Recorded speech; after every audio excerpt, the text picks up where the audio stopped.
మన ప్రభు అయిన యేసుక్రీస్తు నామములో మిమ్మల్ని అందరినీ కూడా ఈ యొక్క సాయంకాలపు బైబిల్ స్టడీకి ప్రేమపూర్వకంగా ఆహ్వానిస్తున్నాను. మరి ప్రతి వారం కూడా మనం దేవుని యొక్క పాదాల చెంత కూర్చొని మరి మన యొక్క ఆత్మకు జీవాహారము అయినటువంటి దేవుని యొక్క వాక్యాన్ని మనం ధ్యానిస్తూ ఉన్నాం. ఇది ఎంతో చాలా అవసరం మన జీవితాల్లో, మరి ముఖ్యంగా ఈ యొక్క అంత్య దినాల్లో మనం ఆత్మీయంగా జీవించాలంటే, ఆత్మీయంగా ఎదగాలి అంటే, ఆత్మీయంగా బలవంతులుగా ఉండాలి అంటే మరి దేవుని యొక్క వాక్యం జీవాహారం చాలా ప్రాముఖ్యమైనది. కాబట్టి ఈ యొక్క వాక్యాన్ని ప్రార్థనాపూర్వకంగా మీరందరూ కూడా ఇందులో పార్టిసిపేట్ చేయవలసిందిగా ప్రభుపేట కోరుతున్నాను. ఇక్కడ యేసుక్రీస్తు ప్రభు యొక్క జీవితం, అలాగే ఆయన చెప్పిన బోధలు, ఆయన చేసిన పరిచర్య అనే అంశాన్ని మనం క్రొత్త నిబంధనలోని మొదటి 4 పుస్తకాలు మత్తయి సువార్త, మార్కు, లూకా, యోహాను, ఈ 4 సువార్తలను కూడా మనం ఆధారం చేసుకొని ధ్యానిస్తూ ఉన్నాం. అందులో మనం ఇదివరకే మొదటి 2 భాగాలైనటువంటి యేసుక్రీస్తు వినిపిస్తుందండి. Okay. The scroll of the prophet Isaiah was handed to him. Unrolling it, he found the place where it is written. Hello? Yes, I can hear you, Pastor. యేసుక్రీస్తు ప్రభు యొక్క జీవితం, అలాగే మనం ఆయన చెప్పినటువంటి బోధలు, అలాగే ఆయన చేసిన పరిచర్య మనం ధ్యానిస్తూ ఉన్నాం. అందులో భాగంగా మొదటి సెక్షన్ అయినటువంటి యేసుక్రీస్తు ప్రభు జీవితాన్ని ముగించుకున్నాం. సెకండ్, యేసుక్రీస్తు ప్రభు చెప్పినటువంటి బోధలు, అలాగే మూడవదిగా యేసుక్రీస్తు ప్రభు చేసినటువంటి పరిచర్య, అదే ఆ సెక్షన్ లో ప్రస్తుతం మనం ఉన్నాం. యేసుక్రీస్తు ప్రభు అసలు ఈ భూమి మీదకి ఎందుకు వచ్చారు? ఆయన ఎటువంటి పరిచర్య చేయడానికి ఈ భూమి మీదకి వచ్చారు? ఆయన పరిచర్య యొక్క ఎటువంటి ఫలితాన్ని ఆయన పరిచర్యలో మనం చూడగలమో ఒకసారి లూకా సువార్త 4వ అధ్యాయం చదువుదామండి. 18, 19. ఇప్పుడు చదవండి సిస్టర్, మీరు రెఫరెన్స్ చదువుతున్నట్టున్నారు కదా, ఇప్పుడు చదవండి. లూకా సువార్త 4వ అధ్యాయము 18, 19 వచనాలు.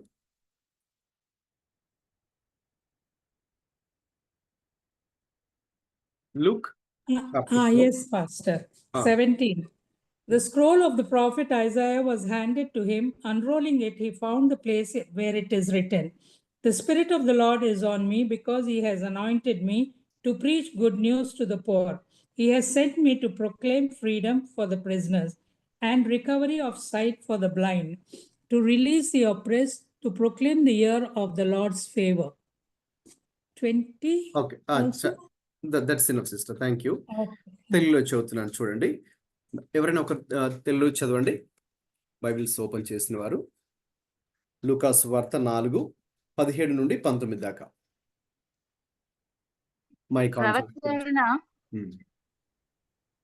ప్రవక్త అయిన యెషయా గ్రంథము ఆయన చేతికి ఇయ్యబడెను.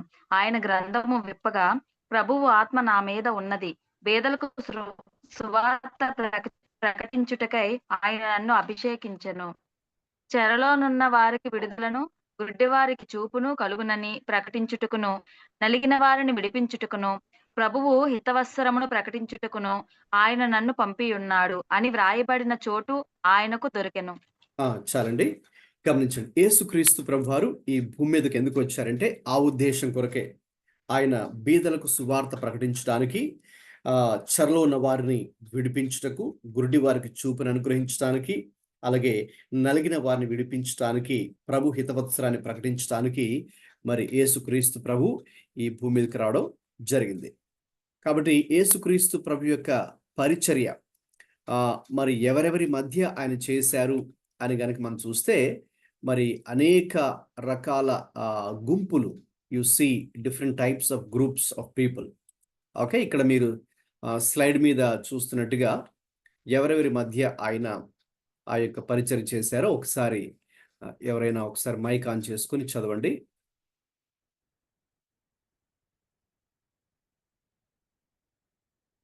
ఓకే, ఎవరైనా ఒకరు చదవండి. స్లైడ్ మీద మీరు చూస్తున్న points. Ministry of Jesus, tax collectors, sinners, poor, women, Gentiles, sinners, adulterers, outcasts, lepers, sick, disciples, children, religious leaders, and rulers.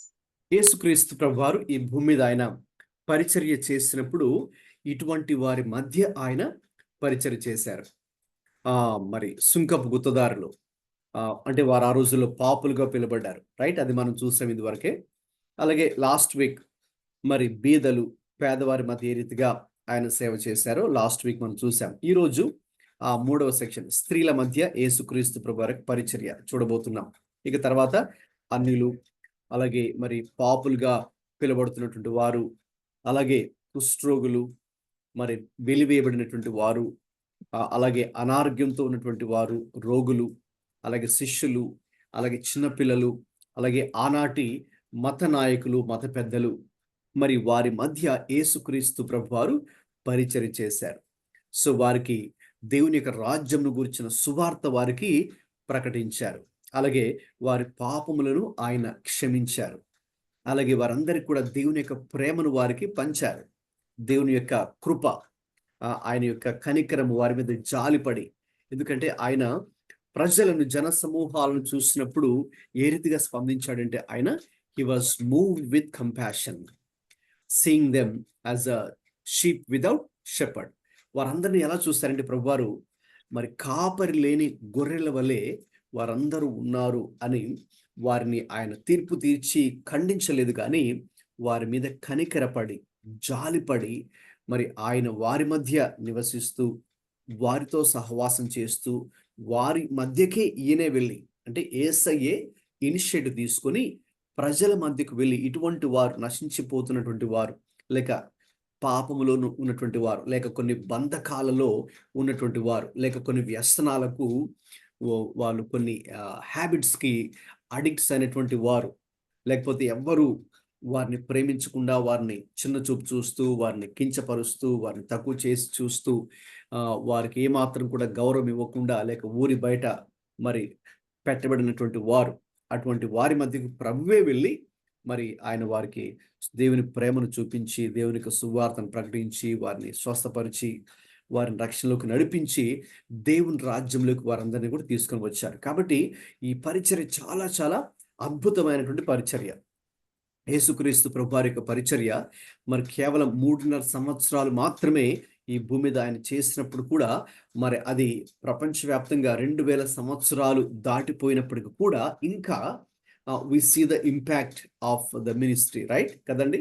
ఆయన యొక్క చేసినటువంటి పరిచర్య ఎంత ప్రభావవంతమైందో ఈ రోజు వరకు కూడా మనం దాని గురించి మాట్లాడుకుంటున్నామంటే, యూ కెన్ ఇమాజిన్, ఈ రోజు కూడా మనం దాన్ని అధ్యయనం చేస్తూ ఉన్నామంటే ఎంత గొప్ప ప్రభావితం యేసుక్రీస్తు ప్రభువారి యొక్క పరిచర్య మరి ఉన్నదో మరి మనం అర్థం చేసుకోవచ్చు దాన్ని బట్టి. మంచిది. ఈ గ్రూప్స్లో మరి ఇదివరకే మనం ఆ సుంకపు గుత్తదారులు, ట్యాక్స్ కలెక్టర్స్, అలాగే పోర్, అది చూసాం కదా. ఈరోజు మరి ఆ 3rd కేటగిరీ అయినటువంటి జీసస్ మినిస్ట్రీ అమాంగ్ విమెన్, స్త్రీల మధ్య యేసుక్రీస్తు ప్రభువారి యొక్క పరిచర్య అనే అంశాన్ని ఈరోజు మరి మనం అధ్యయనం చేద్దాం. మరి ఒక వాస్తవమైన సంగతి ఏంటి అంటే, యేసుక్రీస్తు ప్రభువారి యొక్క శిష్యుల్ని గనక, డిసైపుల్స్ కనుక తీసుకుంటే, జనరల్గా వాళ్ళందరూ కూడా మరి ఆ 12 డిసైపుల్స్ వారు అందరు కూడా పురుషులే, male disciples. And then Bible also tells us that there are women disciples too. యేసుక్రీస్తు ప్రభువారికి స్త్రీలైనటువంటి వారు కూడా శిష్యులుగా ఉన్నారు. కాబట్టి ఆ విషయాన్ని ఈరోజు మరి మనం చూద్దాం. తర్వాత మరి ఆ రోజుల్లో, ఈరోజు మరి ఈనాడు బైబిల్ స్టడీలో మరి స్త్రీలు గురించి మనం ఆలోచిస్తే, యేసుక్రీస్తు ప్రభువారు జీవించినటువంటి ఆ మొదటి శతాబ్దపు కాలంలో మరి ఏ రీతిగా స్త్రీలు మరి స్త్రీలను చూచేవారు, సమాజము స్త్రీలను ఏ రీతిగా చూసింది, వారి పాత్ర ఏ రీతిగా ఉండేది, వారికి ఎటువంటి విలువను ఆ రోజుల్లో ఇచ్చేవారు. మరి యేసుక్రీస్తు ప్రభువారు పరిచర్య చేసినప్పుడు స్త్రీల మధ్య ఎటువంటి పరిచర్య ఆయన వారికి చేశారు, ఎటువంటి విలువ, గౌరవాన్ని మరి ఆయన వారికి ఇచ్చారు, ఈ విషయాలను కూడా మరి మనం చూడబోతున్నాం. అలాగే మరి ఎటువంటి పరిచర్య స్త్రీల మధ్య చేశారు, ఇక తర్వాత ఏ రీతిగా ఆనాటి స్త్రీల సమాజం యేసుక్రీస్తు ప్రభువారి యొక్క పరిచర్య ద్వారా దీవించబడింది, ఆశీర్వదించబడింది అనేది కూడా మరి మనము చూడబోతున్నాం. రైట్, మొట్టమొదటిగా ఈ చిన్న వీడియో క్లిప్ మనకి ఏం తెలియజేస్తుందంటే, లూకాసు వార్త 8వ అధ్యాయంలో మొదటి 3 వచనాలు చదివితే చూడండి, వీళ్ళందరూ కూడా శిష్యులు, ఆ పురుషులతో పాటు స్త్రీలు కూడా ఉన్నారు. ఓకే, సో వాళ్ళ పేర్లు ఏంటో మరి మనం తెలుసుకుందాం. యేసుక్రీస్తు ప్రభువారితో పాటు వారు కూడా ట్రావెల్ చేస్తూ అనేక ప్రాంతాలకు వెళ్తూ వారు కూడా పరిచర్యలో పాల్గొన్నటువంటి వారే. ఒకసారి చదవండి లూకాసు వార్త 8వ అధ్యాయం మొదటి 3 వచనాలు. Please read Luke chapter 8 verses 1 to 3.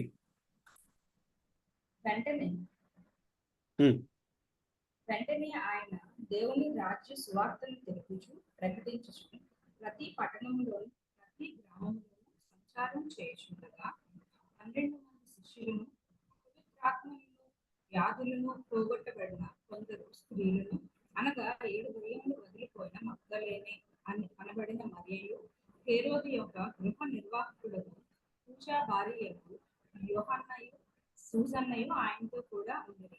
వీరును ఇద్దరు అనేకులను తమకు కలిగిన ఆశతో వారికి ఉపచారం చేయుచూ వచ్చిరి.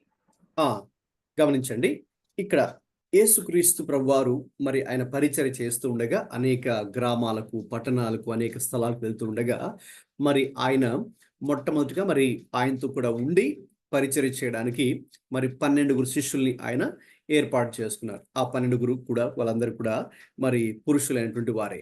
అయితే లూకాసు వార్తలో మనం చదివే ఒక ప్రాముఖ్యమైన విషయం ఏంటంటే, వీరితో పాటుగా మరికొంతమంది స్త్రీలు, అంటే అక్కడ మళ్ళీ అందరి స్త్రీల పేర్లు కూడా ప్రస్తావించబడలేదు, కానీ ఒక 3 స్త్రీల పేర్లు అక్కడ ప్రస్తావించబడ్డాయి. ఆ 3 స్త్రీల పేర్లు ఏంటి అని కనుక మనం చూస్తే, మొట్టమొదటిగా మగ్దలేనే మరియ. మరి ఆమెలో ఒకప్పుడు 7 దయ్యముల చేత ఆమె బాధించబడినటువంటి వ్యక్తి.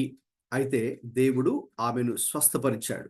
సో ఆమెను స్వస్థపరిచిన దినం మొదలుకొని ఇక అద్భుతమైనటువంటి వ్యక్తిగా మారిపోయింది ఆవిడ. ఇక ఆ రోజు నుంచి యేసుక్రీస్తు ప్రభుకి చాలా నమ్మకమైన వ్యక్తిగా, ఆయనను వెంబడించే వ్యక్తిగా ఆమె ఉంది. ఎక్కడ దాకా వెంబడించిందో మరి తర్వాత నేను కొన్ని విషయాలు చెప్తాను. మరి సిలువ వరకు కూడా ఆమె వెంబడించింది. అంత మాత్రమే కాదు, మరి యేసుక్రీస్తు ప్రభు మరి మరణించిన తర్వాత 3వ దినాన్న పునరుత్థానం చెందినప్పుడు కూడా చెప్పాలంటే మొట్టమొదటిగా ఆమె అక్కడ ఉంది. సిలువ దగ్గర ఆమె ఉంది, అలాగే సమాధి దగ్గర కూడా ఆమె ఉన్నది. చాలా అద్భుతంగా యేసయ్యకు పరిచర్య చేసింది. ఇక తర్వాత ఇంకొక స్త్రీ పేరు అక్కడ మనం చూసేది ఏంటి అంటే, మరి యోహన్న అనే పేరు మనం చూస్తాం. సో ఆమె ఎవరు అంటే, ఆనాడు మరి సామ్రాజ్యాన్ని పరిపాలించేటటువంటి హేరోదు రాజు యొక్క గృహ నిర్వాహకుడగు కూజా అనే వ్యక్తి, ఆయన భార్య అయినటువంటి యోహన్న కూడా మరి చాలా ఉన్నతమైనటువంటి హై పొజిషన్లో ఉన్నది. High ranking officers wife. Okay, so చెప్పాలంటే కింగ్స్ ప్యాలెస్లో పనిచేసేటటువంటి, అక్కడ ఒక చీఫ్ మేనేజర్గా పనిచేసేటటువంటి పూజా భార్య యోహన్న. తర్వాత ఇంకొక స్త్రీ పేరు మనం చూస్తాం కదండి, సూసన్న అనే ఒక స్త్రీ పేరు కూడా మనం చూస్తాం. ఇంకా అంటే వీరు మాత్రమే కాకుండా ఇంకా కూడా ఉన్నారు, ఇంకా చాలా మంది స్త్రీలు కూడా ఉన్నారు. ఇంకా చెప్పాలంటే వీళ్ళందరూ కూడా వారు ఏం చేసేవారు, యేసుక్రీస్తు ప్రభుని కేవలం వారు వెంబడించే వారు మాత్రమే కాదు, ఇంకొక విషయం ఉంది అక్కడ, తమకు కలిగిన ఆస్తితో వారికి ఉపచారము చేయుచు వచ్చిరి. ఆస్తితో వారికి ఉపచారము చేయుచు వచ్చిరి. లేక కింద ఫుట్ నోట్స్లో ఏముందండి, ఆయనకు ఉపచారం చేయుచు వారు వచ్చారు. అంటే దాని అర్థం చెప్పాలంటే, ఈ స్త్రీలైన వారు వారి పాత్ర ఏంటి, వారు ఏం చేసేవారంటే, కేవలం యేసుక్రీస్తు ప్రభు ఎక్కడికి వెళ్తే అక్కడికి వెళ్ళి పరిచర్య చేసేవారు మాత్రమే కాదు, కానీ వారి యొక్క డబ్బుతో, వారి ఆస్తితో కూడా చెప్పాలంటే వాళ్ళు they were the sponsors for the ministry of Jesus. యేసుక్రీస్తు ప్రభు చేసే పరిచర్యకు వీరందరూ స్పాన్సర్గా ఉన్నారు. నేను అది చదివినప్పుడు నేను నిజంగా ఆశ్చర్యపోయాను. సో వీళ్ళు స్త్రీలు వాళ్ళకున్నటువంటి డబ్బులు లేక ఆస్తి లేక సంపద ఏదైతే ఉందో వారు దేవుని రాజ్యానికి ఈ రీతిగా క్రీస్తు లేక ఆయన శిష్యులకి వారు సపోర్ట్ చేస్తూ హెల్ప్ చేస్తూ ఓకే స్పాన్సర్ చేస్తూ తమ టైంని అలాగే తమ ట్రెజర్స్ని దేవుని కోసం దేవుని రాజ్యం కోసం వారు ఉపయోగించేవారు. అది నేను చదివినప్పుడు లూకాసు వార్త 8వ అధ్యాయంలో నిజంగా వారి యొక్క సమర్పణను చూసి ఆశ్చర్యపోయాను. సమర్పణ చూసి యాక్చువల్గా రేర్గా మనము ఈ విషయాలు చూస్తూ ఉంటాం, వింటూ ఉంటాం కదండి. అయితే యేసుక్రీస్తు ప్రభువారి యొక్క శిష్యుల బృందంలో లేక గుంపులో స్త్రీలు కూడా ఉన్నారు. వారి పాత్ర కూడా చాలా ప్రాముఖ్యమైందే. అంటే బహుశా పూర్తిగా మనకు ఇందులో తెలియపరచబడకపోయినా still their role was there, very very important role. మరి ఈరోజు కొన్ని విషయాలు మరి మనం చూద్దాం. యేసుక్రీస్తు ప్రభువారు మరి ఆనాడు స్త్రీల మధ్య ఎటువంటి పరిచయం చేశారు, లేకపోతే ఆనాడు ఎటువంటి పరిస్థితి ఉంది. మనం చూస్తే గనక వారి సంస్కృతిని తీసుకుంటే, కల్చర్ని తీసుకుంటే మరి ఆనాటి యూదుల సమాజం లేక రోమీల సమాజం మెయిన్లీ మరి మనము ఆ రోజుల్లో వీళ్ళందరూ కూడా యేసుక్రీస్తు ఒక యూదుడిగా జన్మించాడు కాబట్టి ఆ యొక్క యూదుల సంస్కృతి సాంప్రదాయాల గురించి మనము ఈ క్రొత్త నిబంధనలో మొదటి 4 సువార్తలు చదువుతాం కదండి. అలాగే ఆనాడు వారిని యూదా సమాజాన్ని పరిపాలిస్తుంది ఎవరు? రోమీలు. సో కాబట్టి if you take both Jewish and the Roman society, రెండు సమాజములను కూడా తీసుకుంటే యూదుల సమాజం, రోమీల సమాజం, ఈ రెండు సమాజాల్లో కూడా స్త్రీలకు మరి వారు గొప్పగా విలువను ఇచ్చేవారు కాదు, లేకపోతే వారి దృష్టిలో స్త్రీలు పురుషులతో సమానం కాదు. Okay right. అక్కడ స్లైడ్ మీరు చూస్తున్నారు కదా, స్లైడ్ మీద ఎవరైనా మైక్ ఆన్ చేసుకొని ఆ ఫ్యూ లైన్స్ చదవండి, నేను దాన్ని వివరిస్తాను.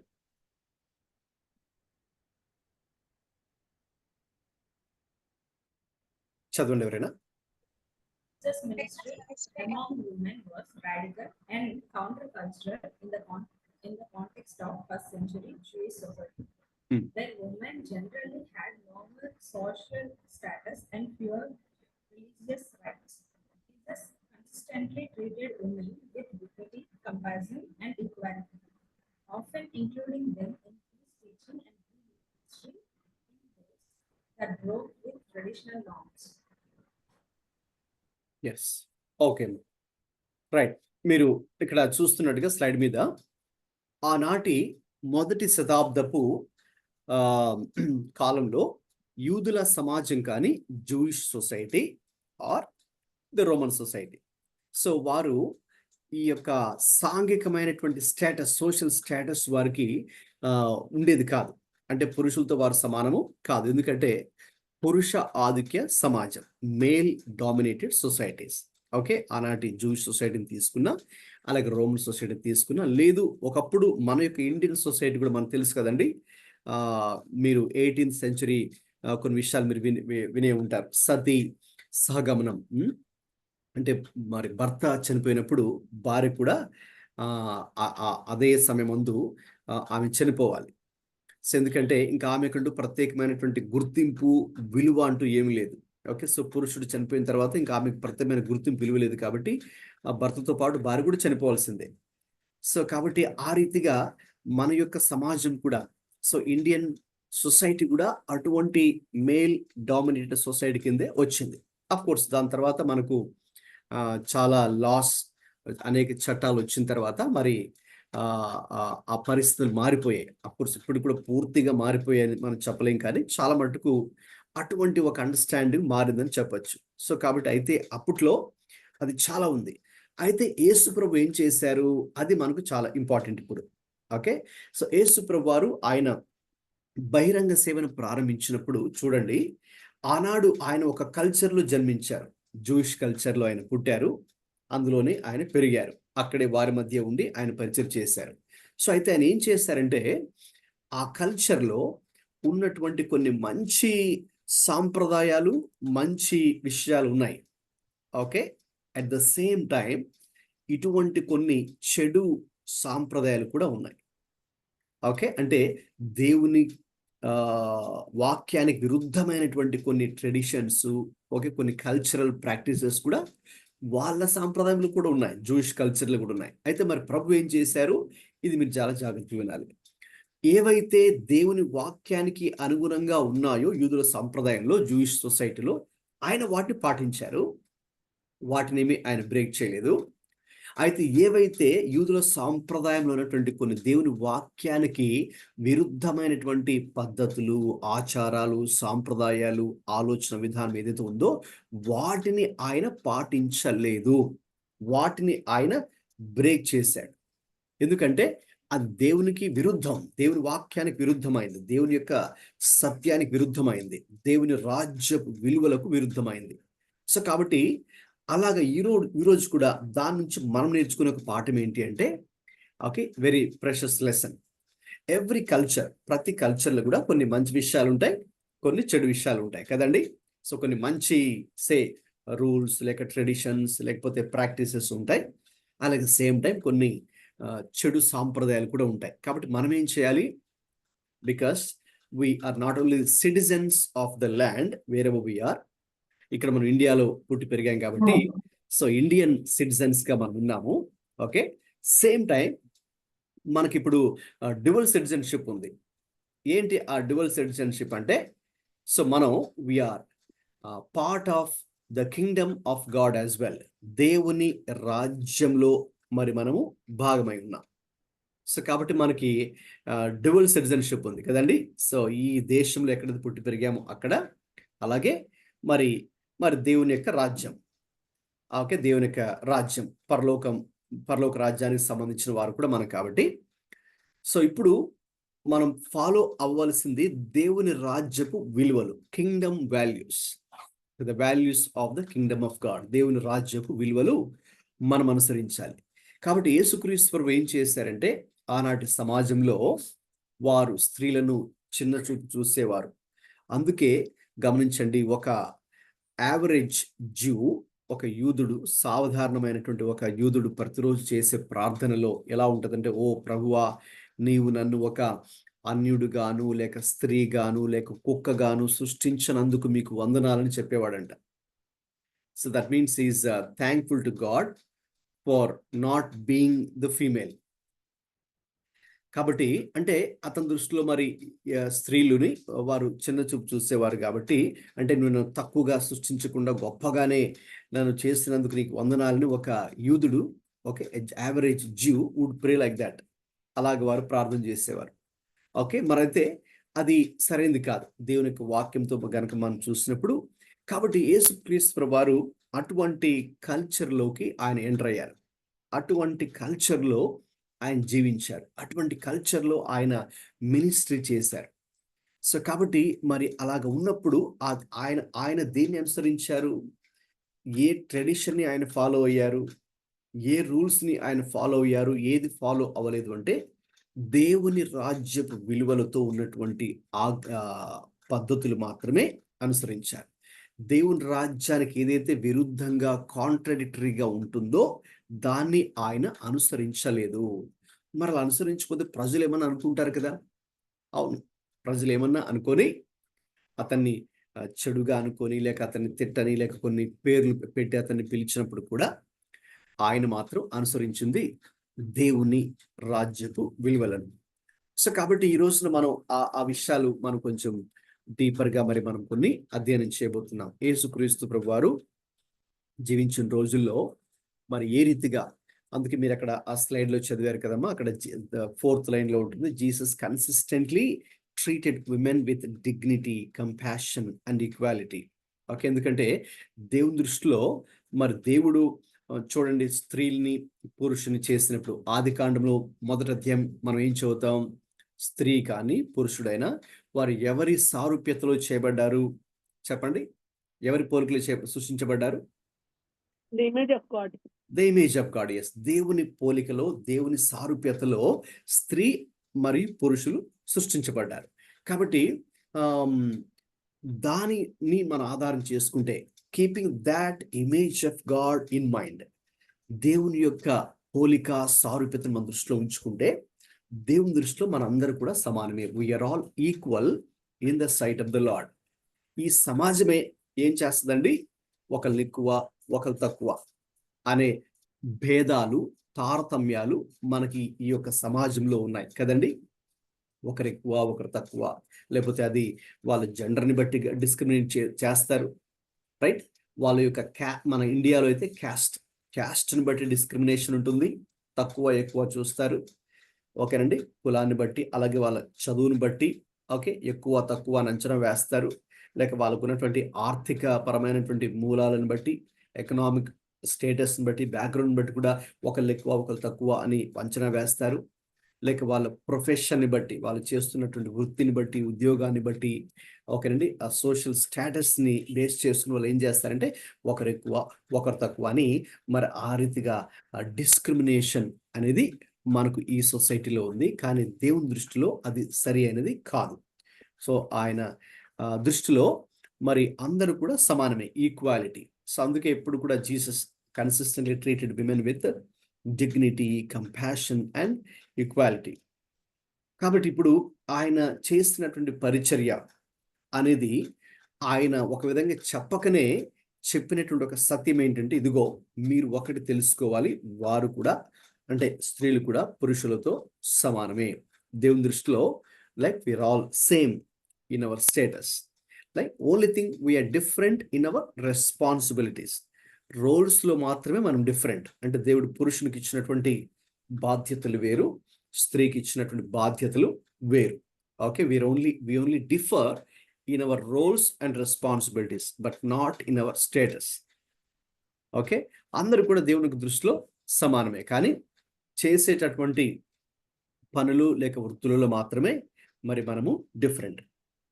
ఓకే, సో మరి మనం ఒక్కొక్క సన్నివేశాన్ని తీసుకొని సువార్తలు, ముఖ్యంగా 4 సువార్తల్లో యేసుక్రీస్తు ప్రభు ఏ రీతిగా ఆయన పరిచర్య చేశారు, మరి స్త్రీల మధ్య ఎటువంటి పరిచర్య చేశారు, ఎటువంటి విలువ లేక గౌరవం వారికి ఇచ్చారు, దాని తర్వాత జరిగినటువంటి ఫలితం ఏంటో కూడా మరి మనం చూడొచ్చు.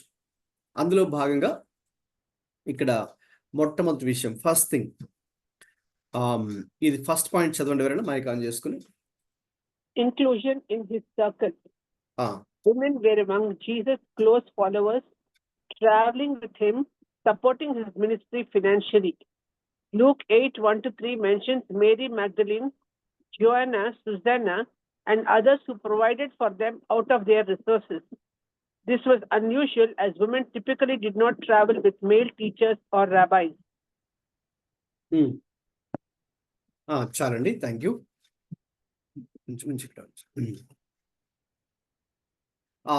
మొట్టమొదటి విషయం ఏంటంటే, యేసుక్రీస్తు ప్రభు ఏ రీతిగా విమెన్ని ఆయన రెస్పెక్ట్ చేశారు లేక ఆనర్ చేశారు, ఏ రీతిగా వారికి విలువనిచ్చారు, గౌరవాన్ని ఇచ్చారు, లేక వాళ్ళు కూడా పురుషులతో వారి యొక్క స్టేటస్ విషయంలో ఈక్వల్ అనే విషయాన్ని ఎలా తెలియచేశారంటే, మనం చదివినటువంటి యొక్క వాక్య భాగంలో అది మీరు చిన్న వీడియో క్లిప్ కూడా చూశారు కదా. సో అక్కడ వారు కూడా ఆయనతో మరి ప్రయాణం చేస్తూ ఉన్నారు, వారు కూడా ఆయనకు సహకరిస్తూ ఉన్నారు, ఆయన మినిస్ట్రీని సపోర్ట్ చేస్తూ ఉన్నారు అనే విషయం మనం చూడొచ్చు. So in a way they are also included in his circle. Okay, అంటే ఎవరైతే ఆయన వెంబడించేవారుగా ఉన్నారో మరి మనం చూస్తాం. తర్వాత 70 మంది శిష్యులను కూడా మనం చూస్తాం. తర్వాత అపోస్తల కార్యాలు 1వ అధ్యాయంలో 120 మంది అక్కడ ఆయన శిష్యులతో పాటుగా మరికొంతమంది స్త్రీలు కూడా, మరికొన్ని పేర్లు కూడా అక్కడ మనం చూస్తాం. అపోస్తల కార్యాలు 1వ అధ్యాయంలో అక్కడ వారు మేడ గదిలో అందరు కూడా ప్రార్థన చేస్తూ పరిశుద్ధాత్మ కొరకు వారు కనిపెట్టుకుని ఉన్నారని మనం అక్కడ చదువుతాం. సో అక్కడ కూడా మరికొన్ని పేర్లు అక్కడ మరి మనం చూస్తాం. వీలైతే ఆ వచనాన్ని చదువుకుందాం, చూడండి, అది కూడా ఇంపార్టెంట్ వర్స్. అపోస్తల కార్యాలు, book of Acts chapter 1 verse 12 నుంచి చదవండి. అప్పుడు వారు వనమనబడిన కొండ నుండి యెరూషలేం తిరిగి వెళ్ళిరి. ఆ కొండ యెరూషలేమునకు విశ్రాంతి దినమున నడవదగినంత సమీపం ఉన్నది. వారి పట్టణంలో ప్రవేశించి తాము బస చేయుచుండిన మేడ గదిలోనికి ఎక్కిపోయిరి.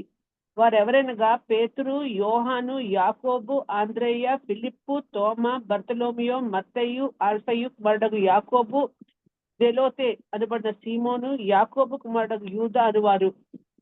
వీరందరూ వీరితో కూడా కొందరు స్త్రీలు యేసు తల్లి అయిన మరియయు ఆయన సహోదరులను ఏక మనసుతో ఎడతెగక ప్రార్థన చేయుచుండిరి.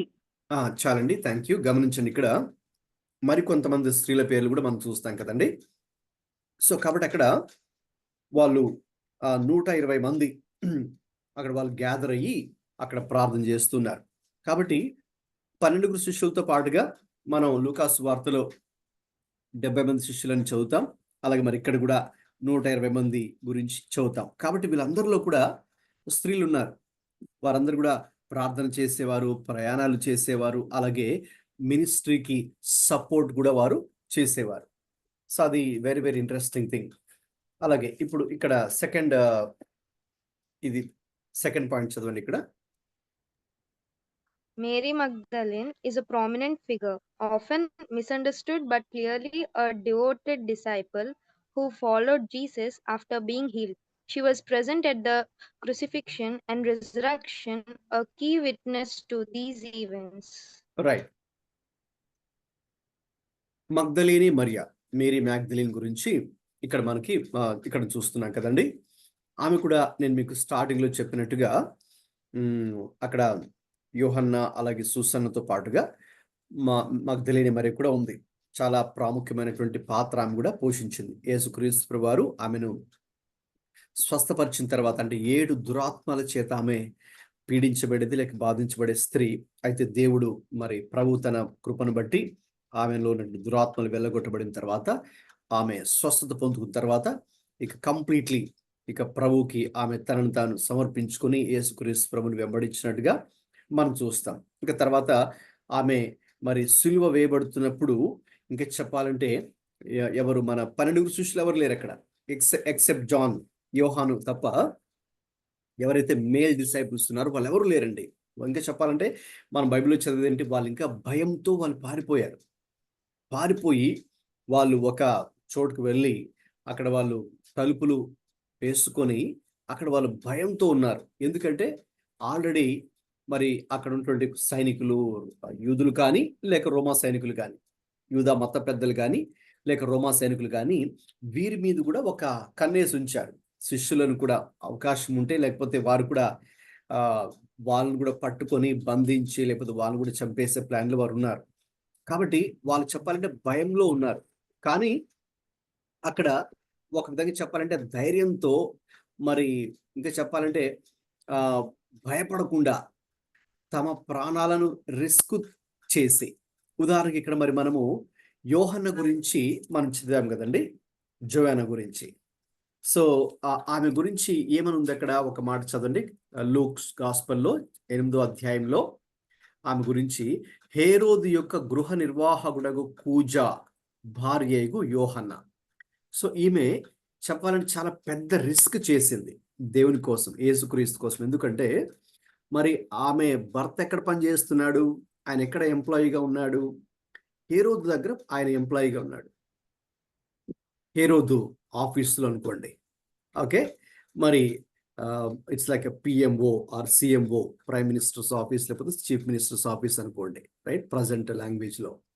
మరి అక్కడ మరి ఆయన ఇతనికి సపోర్టివ్గా ఉన్నారు, జీసస్ సపోర్ట్గా ఉన్నారంటే నో, కంప్లీట్గా అగేన్స్ట్ అనమాట. యేసుక్రీస్తు ప్రభుకు వ్యతిరేకంగా మరి ఆనాటి మత పెద్దలు కానీ వాళ్ళందరూ ప్రవర్తించిన విషయం మనకు తెలుసు. ఏ రీతిగా ఈ శాస్త్రులు, పరిసయ్యులు, సద్దూకయ్యులు మొదటి నుంచి కూడా యేసుక్రీస్తు ప్రభుని వ్యతిరేకిస్తూ మరి వారికి ఎప్పుడు అవకాశం దొరికితే అప్పుడు మరి అతన్ని ఇబ్బంది పెట్టాలని వాళ్ళు ప్రయత్నిస్తున్న విషయం మనకు తెలుసు. కాబట్టి అయితే మరి ఆయన దగ్గర ఈయన వర్క్ చేస్తున్నారు ఎంప్లాయీగా, పూజ. మరి ఆయన భార్య యోహన్నేమో ఇప్పుడు యేసుక్రీస్తు ప్రభుని వెంబడిస్తూ ఉంది. మరి ఆ విషయం ఆయన తెలిసింది అనుకోండి, imagine what would happen. Okay, మరి హేరోదుకి కనుక ఈ విషయం తెలిస్తే వెరీ రిస్కీ. అంటే చెప్పాలంటే అతని యొక్క ఉద్యోగం పోతుంది, రైట్. ఇంకా తర్వాత వాళ్ళ లైఫ్ కూడా అట్ రిస్క్. అయితే ఆమె ఏం చేసింది, షీ హస్ టేకెన్ రిస్క్. ఓకేనండి, ఆమె రిస్క్ చేసి దేవుని కోసం, యేసుక్రీస్తు కోసం మరి ఆమె ఆ రీతిగా క్రీస్తు వెంబడించినట్టుగా మనం చూస్తాం. అలాగా మరికొంతమంది, మనకు అన్ని పేర్లు కూడా మనకి ఇక్కడ ప్రస్తావించబడలేదు, కానీ సో వీరందరూ కూడా మరి వారి యొక్క స్థానాన్ని, వారి యొక్క స్టేటస్ని అన్ని కూడా ప్రక్కన పెట్టి వాళ్ళు చెప్పాలని తమను తాము తగ్గించుకొని ఎంతో త్యాగపూర్వకంగా, చాలా సాక్రిఫిషియల్గా యేసు ప్రభు కోసం వారు జీవించిన వారు, వెంబడించిన వారు, ఆ రీతిగా పరిచర్య కూడా వారు చేసినటువంటి వారు. సో కాబట్టి ఇప్పుడు స్త్రీల మధ్య యేసుక్రీస్తు ప్రభువారి యొక్క పరిచర్య గురించి మనం ఆలోచిస్తున్నప్పుడు ఇది ఒక కీ ఆస్పెక్ట్. ఏంటంటే స్త్రీలను కూడా ఆయన తన యొక్క సర్కిల్లో ఇంక్లూడ్ చేశారు. ఆ రోజుల్లో Jewish people would not do that. Especially యూదులైనటువంటి వారు, పరిసయ్యులు, మత నాయకులు వాళ్ళని రబ్బీ అని పిలిచేవారు. అంటే teacher, meaning is teacher in Aramaic. కాబట్టి వాళ్ళు అది చేయరనమాట ఆనాటి మత పెద్దలు. సో ఆనాటి మత పెద్దలు ఏదైతే చేయరో దాన్ని యేసు ప్రభు చేశారు. మరి అక్కడ కూడా జీసస్ హ్యాస్ టేకెన్ రిస్క్. అక్కడ కూడా యేసు ప్రభు వారు రిస్క్ తీసుకున్నట్టే. ఎందుకంటే దాన్ని వాళ్ళు ఆధారం చేసుకుని కూడా ఇంకా వాళ్ళు యేసుక్రీస్తు ప్రభు వారిని రిజెక్ట్ చేశారు చాలా విషయాల్లో వారు జీసస్ని రిజెక్ట్ చేయడానికి ఇది కూడా ఒక కారణమైంది. అయితే మరి యేసుక్రీస్తు ప్రభు వారు మాత్రం చాలా స్పష్టంగా వారికి ఒక క్లియర్ మెసేజ్ని వారికి తెలియపరిచారు. ఏంటంటే మరి వారు కూడా ఓకే, దేవుని దృష్టిలో సమానం, లేకపోతే అనే విషయాన్ని, ఒక సందేశాన్ని యేసు ప్రభు వారు తన యొక్క సర్కిల్లో వాళ్ళని కూడా ఇంక్లూడ్ చేయడం ద్వారా okay, he has conveyed a message. So first thing ఏంటి అంటే ఇక్కడ we should know that Jesus, యేసుక్రీస్తు ప్రభు వారు స్త్రీలకు అటువంటి గౌరవాన్ని, విలువను ఇచ్చినటువంటి వ్యక్తి. ఆనాటి సమాజం దాన్ని ఒప్పుకోకపోయినా, అంగీకరించకపోయినా ఆయన దేవుని కోణంలో వారిని చూశారు. దేవుని కోణంలో వారు ఎవరో, వారి గుర్తింపు ఏంటో ఆయన చూసి వారిని ఆ రీతిగా గౌరవించినట్టుగా మనం చూస్తున్నాం. ఇక తర్వాత రెండో విషయంలోకి వెళ్దాం. యేసుక్రీస్తు ప్రభువారు స్త్రీల మధ్య చేసిన పరిచర్లో రెండో విషయం టీచింగ్ అండ్ ఇంటరాక్షన్ కదండి. ఇప్పుడు అది చదవండి, ఆ పారాగ్రాఫ్ చదవండి, అక్కడ ఉన్న వాక్య భాగాన్ని కూడా మనం చదువుదాం. Jesus taught women directly, treating them as capable of understanding spiritual truth.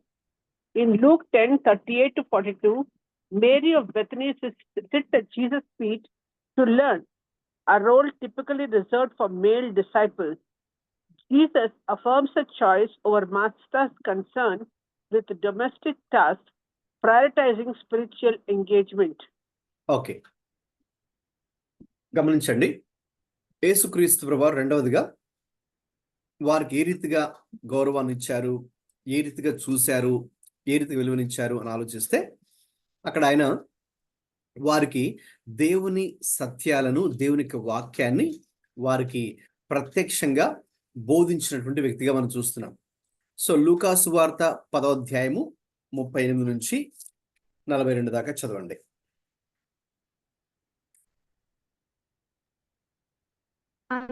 లూకా 10:38 నుంచి 42 దాకా. అంతటా వారు ప్రయాణమై పోచుండగా ఆయనలో ప్రవేశించెను. మార్తా అను ఒక స్త్రీ ఆయనను తన ఇంట చేర్చుకొనెను. ఆమెకు మరియా అను సహోదరి ఉండెను. ఈమె యేసు పాదముల యొక్క కూర్చుండి ఆయన బోధ వినుచుండెను. మార్తా విస్తారమైన పని పెట్టుకొనుట చేత తొందరపడి ఆయన యొద్దకు వచ్చి, ప్రభువా, నేను ఒంటరిగా పనిచేయుటకు నా సహోదరి నన్ను విడిచిపెట్టినందున నీకు చింత లేదా? నాకు సహాయము చేయుమని ఆమెతో చెప్పుమనెను. అందుకు ప్రభువు, మార్తా, నీవు అనేకమైన పనులను గూర్చి విచారము కలిగి తొందరపడుచున్నావు గాని అవసరమైనది ఒక్కటే. మరియా ఉత్తమమైన దానిని ఏర్పరచుకొనెను, అది ఆమె యొద్ద నుండి తీసివేయబడదని ఆమెతో చెప్పాను. గమనించండి, ఆ రోజుల్లో యూదులు, యూదా మత నాయకులు, యూదా మత పెద్దలు వారు ఏమనుకునేవారంటే ఈ ధర్మశాస్త్రానికి సంబంధించిన విషయాలు, దేవుని బోధకు సంబంధించిన విషయాలు కేవలం పురుషులు మాత్రమే, వారికి మాత్రమే అండర్స్టాండింగ్ ఎక్కువగా ఉంటుంది.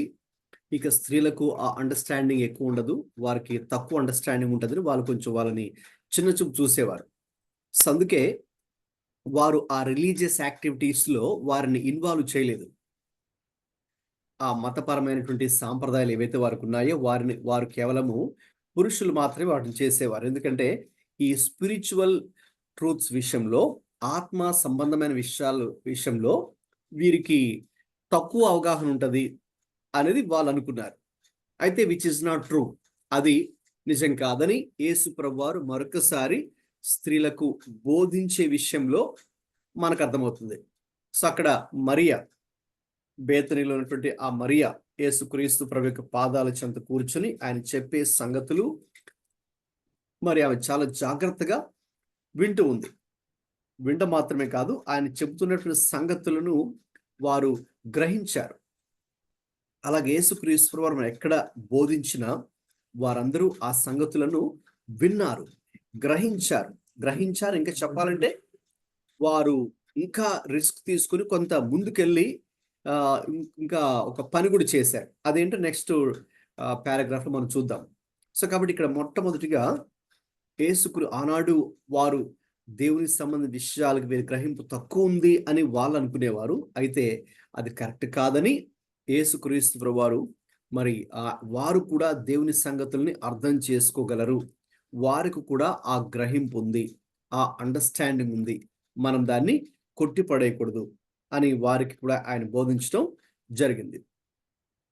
తర్వాత ఇక సమరయ స్త్రీ గురించి మనం చదివితే, ఇప్పటిదాకా నేను చెప్పింది ఏంటి, కేవలం వారు అంటే ఆత్మీయ సంగతులను వారు గ్రహించగలరు, వారికి ఏమీ తక్కువ గ్రహింపు ఏమీ లేదు, అంటే స్త్రీలకు తక్కువ గ్రహింపు ఏమీ లేదు, వారు కూడా గ్రహించగలరు. అయితే ఇప్పుడు ఇక్కడ సమరయ స్త్రీ విషయంలో ఇంకొక విషయం మనం చూస్తాం. అది పెద్ద పారాగ్రాఫ్ కాబట్టి ప్రస్తుతానికి మనం చదవాల్సిన అవసరం లేదు, కానీ యోహాను సువార్త 4 మీరు తర్వాత చదవండి. మొత్తం అధ్యాయం అంతా కూడా అక్కడ యేసుక్రీస్తు ప్రభువారు సమరయ స్త్రీతో జరిగినటువంటి ఒక సంభాషణ అక్కడ మనం చూస్తాం. ఆ సంభాషణలో యేసుక్రీస్తు ప్రభువారు కూడా కొన్ని చాలా ప్రాముఖ్యమైన కొన్ని లోతైన సంగతులు, మెస్సయ్య ఎవరు, మెస్సయ్య వచ్చినప్పుడు ఏం జరుగుతుంది అని చాలా లోతైన విషయాలు మరి ప్రభు మాట్లాడినప్పుడు మరి చెప్పండి, సమరయ స్త్రీకి ఆ విషయాలు అర్థమయ్యాయా, అర్థం అవ్వలేదా? ఎస్, క్లియర్గా అర్థమయ్యాయి. ఇంకా చెప్పాలంటే ఆమె ఎవరు, ఒక షీఈ్ ఎ సమరిటన్ ఉమన్, సమరయురాలు. అంటే వాళ్ళు ప్యూర్ జూయిష్ పీపుల్ కూడా కాదు. ఆ రోజుల్లో మరి యూదులు ఎవరినైతే అన్యులుగా ఉన్న వారిని వివాహం చేసుకొని మరి వాళ్ళకు పుట్టినటువంటి సంతానమే ఈ సమరయులు. అందుకని యూదులు ఏం చేసేవారు, ఈ సమరయులు ఇంకా వాళ్ళు చిన్న చూపు చూసేవారు అనమాట. ఇంకా చెప్పాలంటే వారు ఉన్న చోట వీళ్ళు అసలు నివాసం ఉండేవారు కాదు, వాళ్ళ వైపు కూడా వారు చూసేవారు కాదు, ఆ రీతిగా వాళ్ళు వెళ్ళేవారు కాదు, ఎందుకంటే ఆ రీతిగా వాళ్ళని చిన్న చూపు చూసేవారు. కాబట్టి ఈ స్త్రీ విషయానికి వస్తే రెండు విషయాలు ఉన్నాయి. First of all she's a woman, and second thing she's a Samaritan. అంటే వారి దృష్టిలో మరి స్త్రీ కూడా వారి ఆత్మీయ సంగతుల పట్ల గ్రహింపు లేదని అనుకునేవారు, అందుకే పెద్దగా వారికి విలువ ఇచ్చేవారు కాదు. రెండవది ఏంటి, ఇంకొక మైనస్ పాయింట్గా వాళ్ళు ఏం చూస్తారు, ఈమె సమరయురాలు. అంటే ఒక విధంగా మన దేశ భాషలో చెప్పాలంటే ఆమె తక్కువ కులస్తురాలు. కాబట్టి ఇంకా వారికి ఏ రీతిగా ఈ దేవుని సంగతులు అర్థమవుతాయి అని వాళ్ళు అనుకునేవారు, ముఖ్యంగా యూదా నాయకులు. కానీ దానికి అగేన్స్ట్గా ఆ విషయానికి వస్తే ఈవెన్ శిష్యులు కూడా మరి యేసు ప్రభువారు ఆమెతో మాట్లాడుతున్నాడు కొంచెం వాళ్ళు ఇబ్బందిగానే ఫీల్ అయినట్టుగా వాళ్ళు మాట్లాడుకోవడం కూడా మరి మనం చూస్తాం. అఫ్ కోర్స్ ఆ విషయంలో ఆమె క్యారెక్టర్ కూడా ఒక ఇష్యూగా ఉంది అక్కడ, అది వేరే విషయం. బట్ స్టిల్ ఆమె దేవుని గురించిన సంగతులను యొక్క గ్రహింపు అయితే ఆమెకుంది, అండర్స్టాండింగ్ అనేది చేసుకుంది. అండర్స్టాండింగ్ కాదు, ఆ రోజు ఏం జరిగిందంటే ఎప్పుడైతే ఆమె ఆయన చెప్పిన సంగతులు గ్రహించి ఇక ఈయనే మెస్సయ్య, ఈయనే రక్షకుడు, ఈయనే మేమందరూ ఎదురు చూస్తున్నామే, మెస్సయ్య రావాలి, ఆ విమోచకుడు రావాలి, ఆ విమోచకుడు వస్తే మేమందరూ కూడా రక్షించబడతాం అని ఎదురు చూస్తున్నారో ఆ రోజుల్లో గమనించండి, చాలా మంది ధర్మశాస్త్రాన్ని తెలిసినటువంటి పెద్ద వాళ్ళు కూడా యేసుక్రీస్తుని మెస్సయ్యగా గుర్తించలేదు. అయితే ఈమె ఒక సామాన్యురాలు, ఒక స్త్రీ. దాంతో రెండవ మైనస్ పాయింట్ ఏంటి, సమరిటన్. థర్డ్ మైనస్ పాయింట్ ఏంటి, ఆమె యొక్క క్యారెక్టర్ కూడా మంచిది కాదు. But still she has that understanding. తర్వాత ఆమెకు ఒక కన్విక్షన్ కూడా వచ్చింది, అంటే ఆమె యేసుక్రీస్తు ప్రభు ఇతనే మెస్సయ్య అనే ఒక గ్రహింపు ఆమెకు వచ్చింది. అలాగే అందుచేతనే ఆమె విషయంలో ఒప్పించబడింది. ఇంకా క్రీస్తుని మెస్సయ్యగా అంగీకరించింది. ఇంకా అంత మాత్రం కదా ఏం చేసింది, ఆమె మొత్తం వెళ్ళి ఆ ఊర్లో ఉన్న వాళ్ళందరూ కూడా ఆ విషయాన్ని స్ప్రెడ్ చేసింది. అంటే ఇదిగో మెస్సయ్య మనం ఎదురు చూస్తున్నాం కదా, ఆ మెస్సయ్య వచ్చాడు, ఆయన నేను చూశాను, ఆయనతో మాట్లాడాను, ఇక ఆయనే మెస్సయ్య. ఎందుకంటే ఆ రోజుల్లో చాలా మంది ఆయన మెస్సయ్యని గుర్తించలేకపోయారు. మరి ముఖ్యంగా యూదులు లేక ధర్మశాస్త్రం మాకు తెలుసు అని చెప్పుకున్నటువంటి వాళ్ళు కూడా ఆయన మెస్సయ్యగా చూడలేదు. కానీ ఈమె ఒక స్త్రీ అయి ఉండి, సమరయురాలై ఉండి, ఒక క్యారెక్టర్ విషయంలో కూడా సరిగ్గా లేనటువంటి ఈమె కూడా ఆయన మెస్సయ్యని గుర్తించింది. గుర్తించిన తర్వాత ఆమె ఒప్పించబడే ఆ విషయంలో క్రీస్తుని మెస్సయ్యగా అంగీకరించి, ఇక తర్వాత ఆమె ఊర్లోకి వెళ్ళి ఆ విషయాన్ని తెలియపరిచి మరి ఏం చేసింది, అందరినీ కూడా ప్రభు దగ్గరికి ఆమె ఆ రోజు నడిపించింది. సో ఒక విధంగా చెప్పాలంటే ది అర్లీ ఇవాంజలిస్ట్, యేసుక్రీస్తు ప్రభువుకు సువార్త ప్రకటించిన సువార్థికులలో one of the earliest evangelist అని చెప్పొచ్చు మనం కదండి ఈ యొక్క సమరయ స్త్రీ గురించి. అలాగే వెరీ ఎఫెక్టివ్ ఇవాంజలిస్ట్ అని చెప్పొచ్చు. అంటే అనేక మందిని మనం మొత్తం ఊరంతా కూడా వచ్చేసారు మెస్సయ్య ఎవరో చూడడానికని. సో ఆ రీతిగా చూశారు కదా. So Jesus has included women in his teaching and interaction. ఆ రోజుల్లో మరి ఆ యొక్క యూదులు, జూయిష్ రబ్బీ ఎవరైతే ఉన్నారో మత బోధకులు, వారు టీచింగ్లో, ఇంటరాక్షన్లో విమెన్ని వాళ్ళు ఇంక్లూడ్ చేసేవారు కాదు. ఎందుకంటే వారికి ఉన్నటువంటి అభిప్రాయం చెప్పాను కదండి, వారు స్త్రీల పట్ల వారికి ఉన్నటువంటి తక్కువ అంచనా, తక్కువ అభిప్రాయాన్ని బట్టి వాళ్ళు మరి ఈ టీచింగ్లో లేక ఇంటరాక్షన్లో విమెన్ని ఇంక్లూడ్ చేసేవారు కాదు. కానీ యేసుక్రీస్తు ప్రభువు వారు వారిని ఇంక్లూడ్ చేశారు, వారిని సందర్శించారు, వారిని దర్శించారు. ఇంకా చెప్పాలంటే క్రీస్తే వారి దగ్గరకు వెళ్ళారు, వారికి విలువిచ్చారు, రెస్పెక్ట్ ఇచ్చారు, గౌరవం ఇచ్చారు. దేవుని పోలికలు వీరు కూడా సృష్టించబడ్డారు అనే ఒక విషయాన్ని ఆయన వారికి తెలియపరిచి ఇక దేవుని సంగతులను ఆయన వారికి కూడా బోధించడం జరిగింది. ఏ రీతిగా అయితే మరి ఆయన పురుషులకు బోధించేవారు. అందుకే మనం చూస్తాం కదండి, ఎక్కడ అద్భుతం జరిగినా కూడా అక్కడ పురుషులతో పాటుగా సాధారణంగా వాళ్ళు పురుషులే లెక్క పెట్టేవారు. అందుకే మనకి ఈ 5 రొట్టెలు 2 చిన్న చేపల దగ్గర పురుషులే 5,000 మంది లేక 10,000 మంది ఉన్నారు అని చెప్పేవారు. ఇంకా స్త్రీలు అలాగే మరి చిన్నపిల్లలు కూడా ఉన్నారు, వాళ్ళు కూడా ఇంక్లూడ్ అయి ఉన్నారు. కాబట్టి యేసుక్రీస్తు ప్రభువు వారు ఎక్కడైతే బోధించేవారో అక్కడ వీరందరూ కూడా ఉన్నట్టుగా మనం చూస్తున్నాం. సో అంటే ఏ రీతిగా ప్రభు వారి మధ్య పరిచర్య చేశారో ఈ ఉదాహరణలు మనకు చాలా ఇంపార్టెంట్. Right, okay.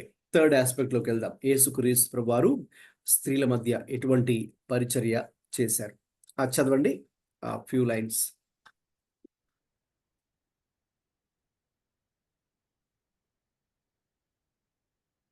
చదవండి ఎవరైనా ఒకరు.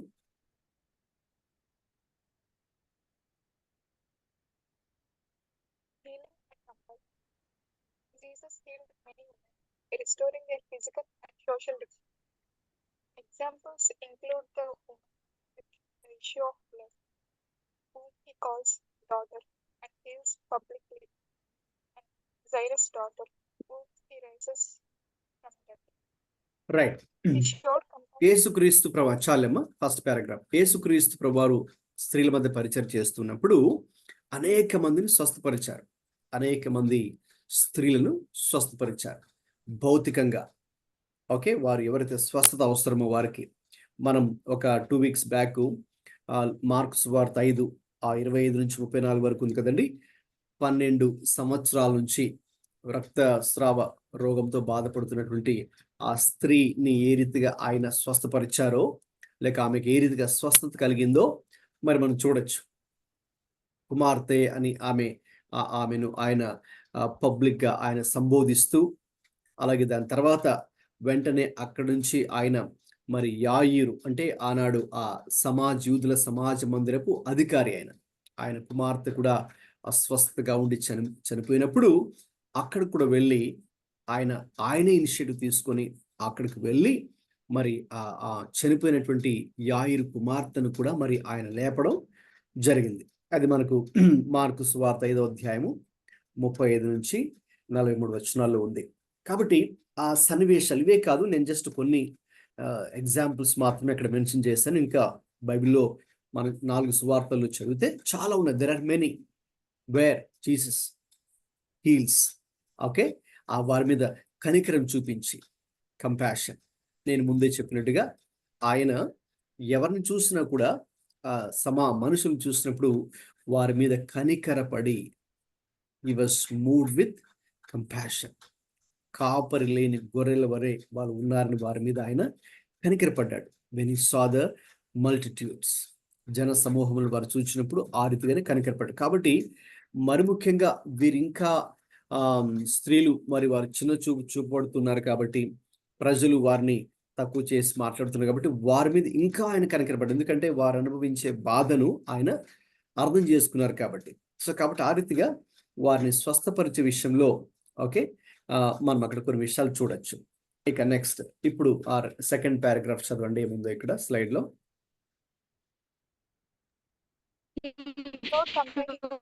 Compassion to women in vulnerable positions, such as the widow of Nain, whose son he raised, and the sinful woman who anointed his feet, whom he forgave and defended.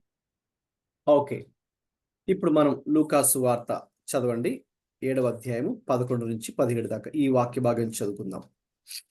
Luke 7:11-17.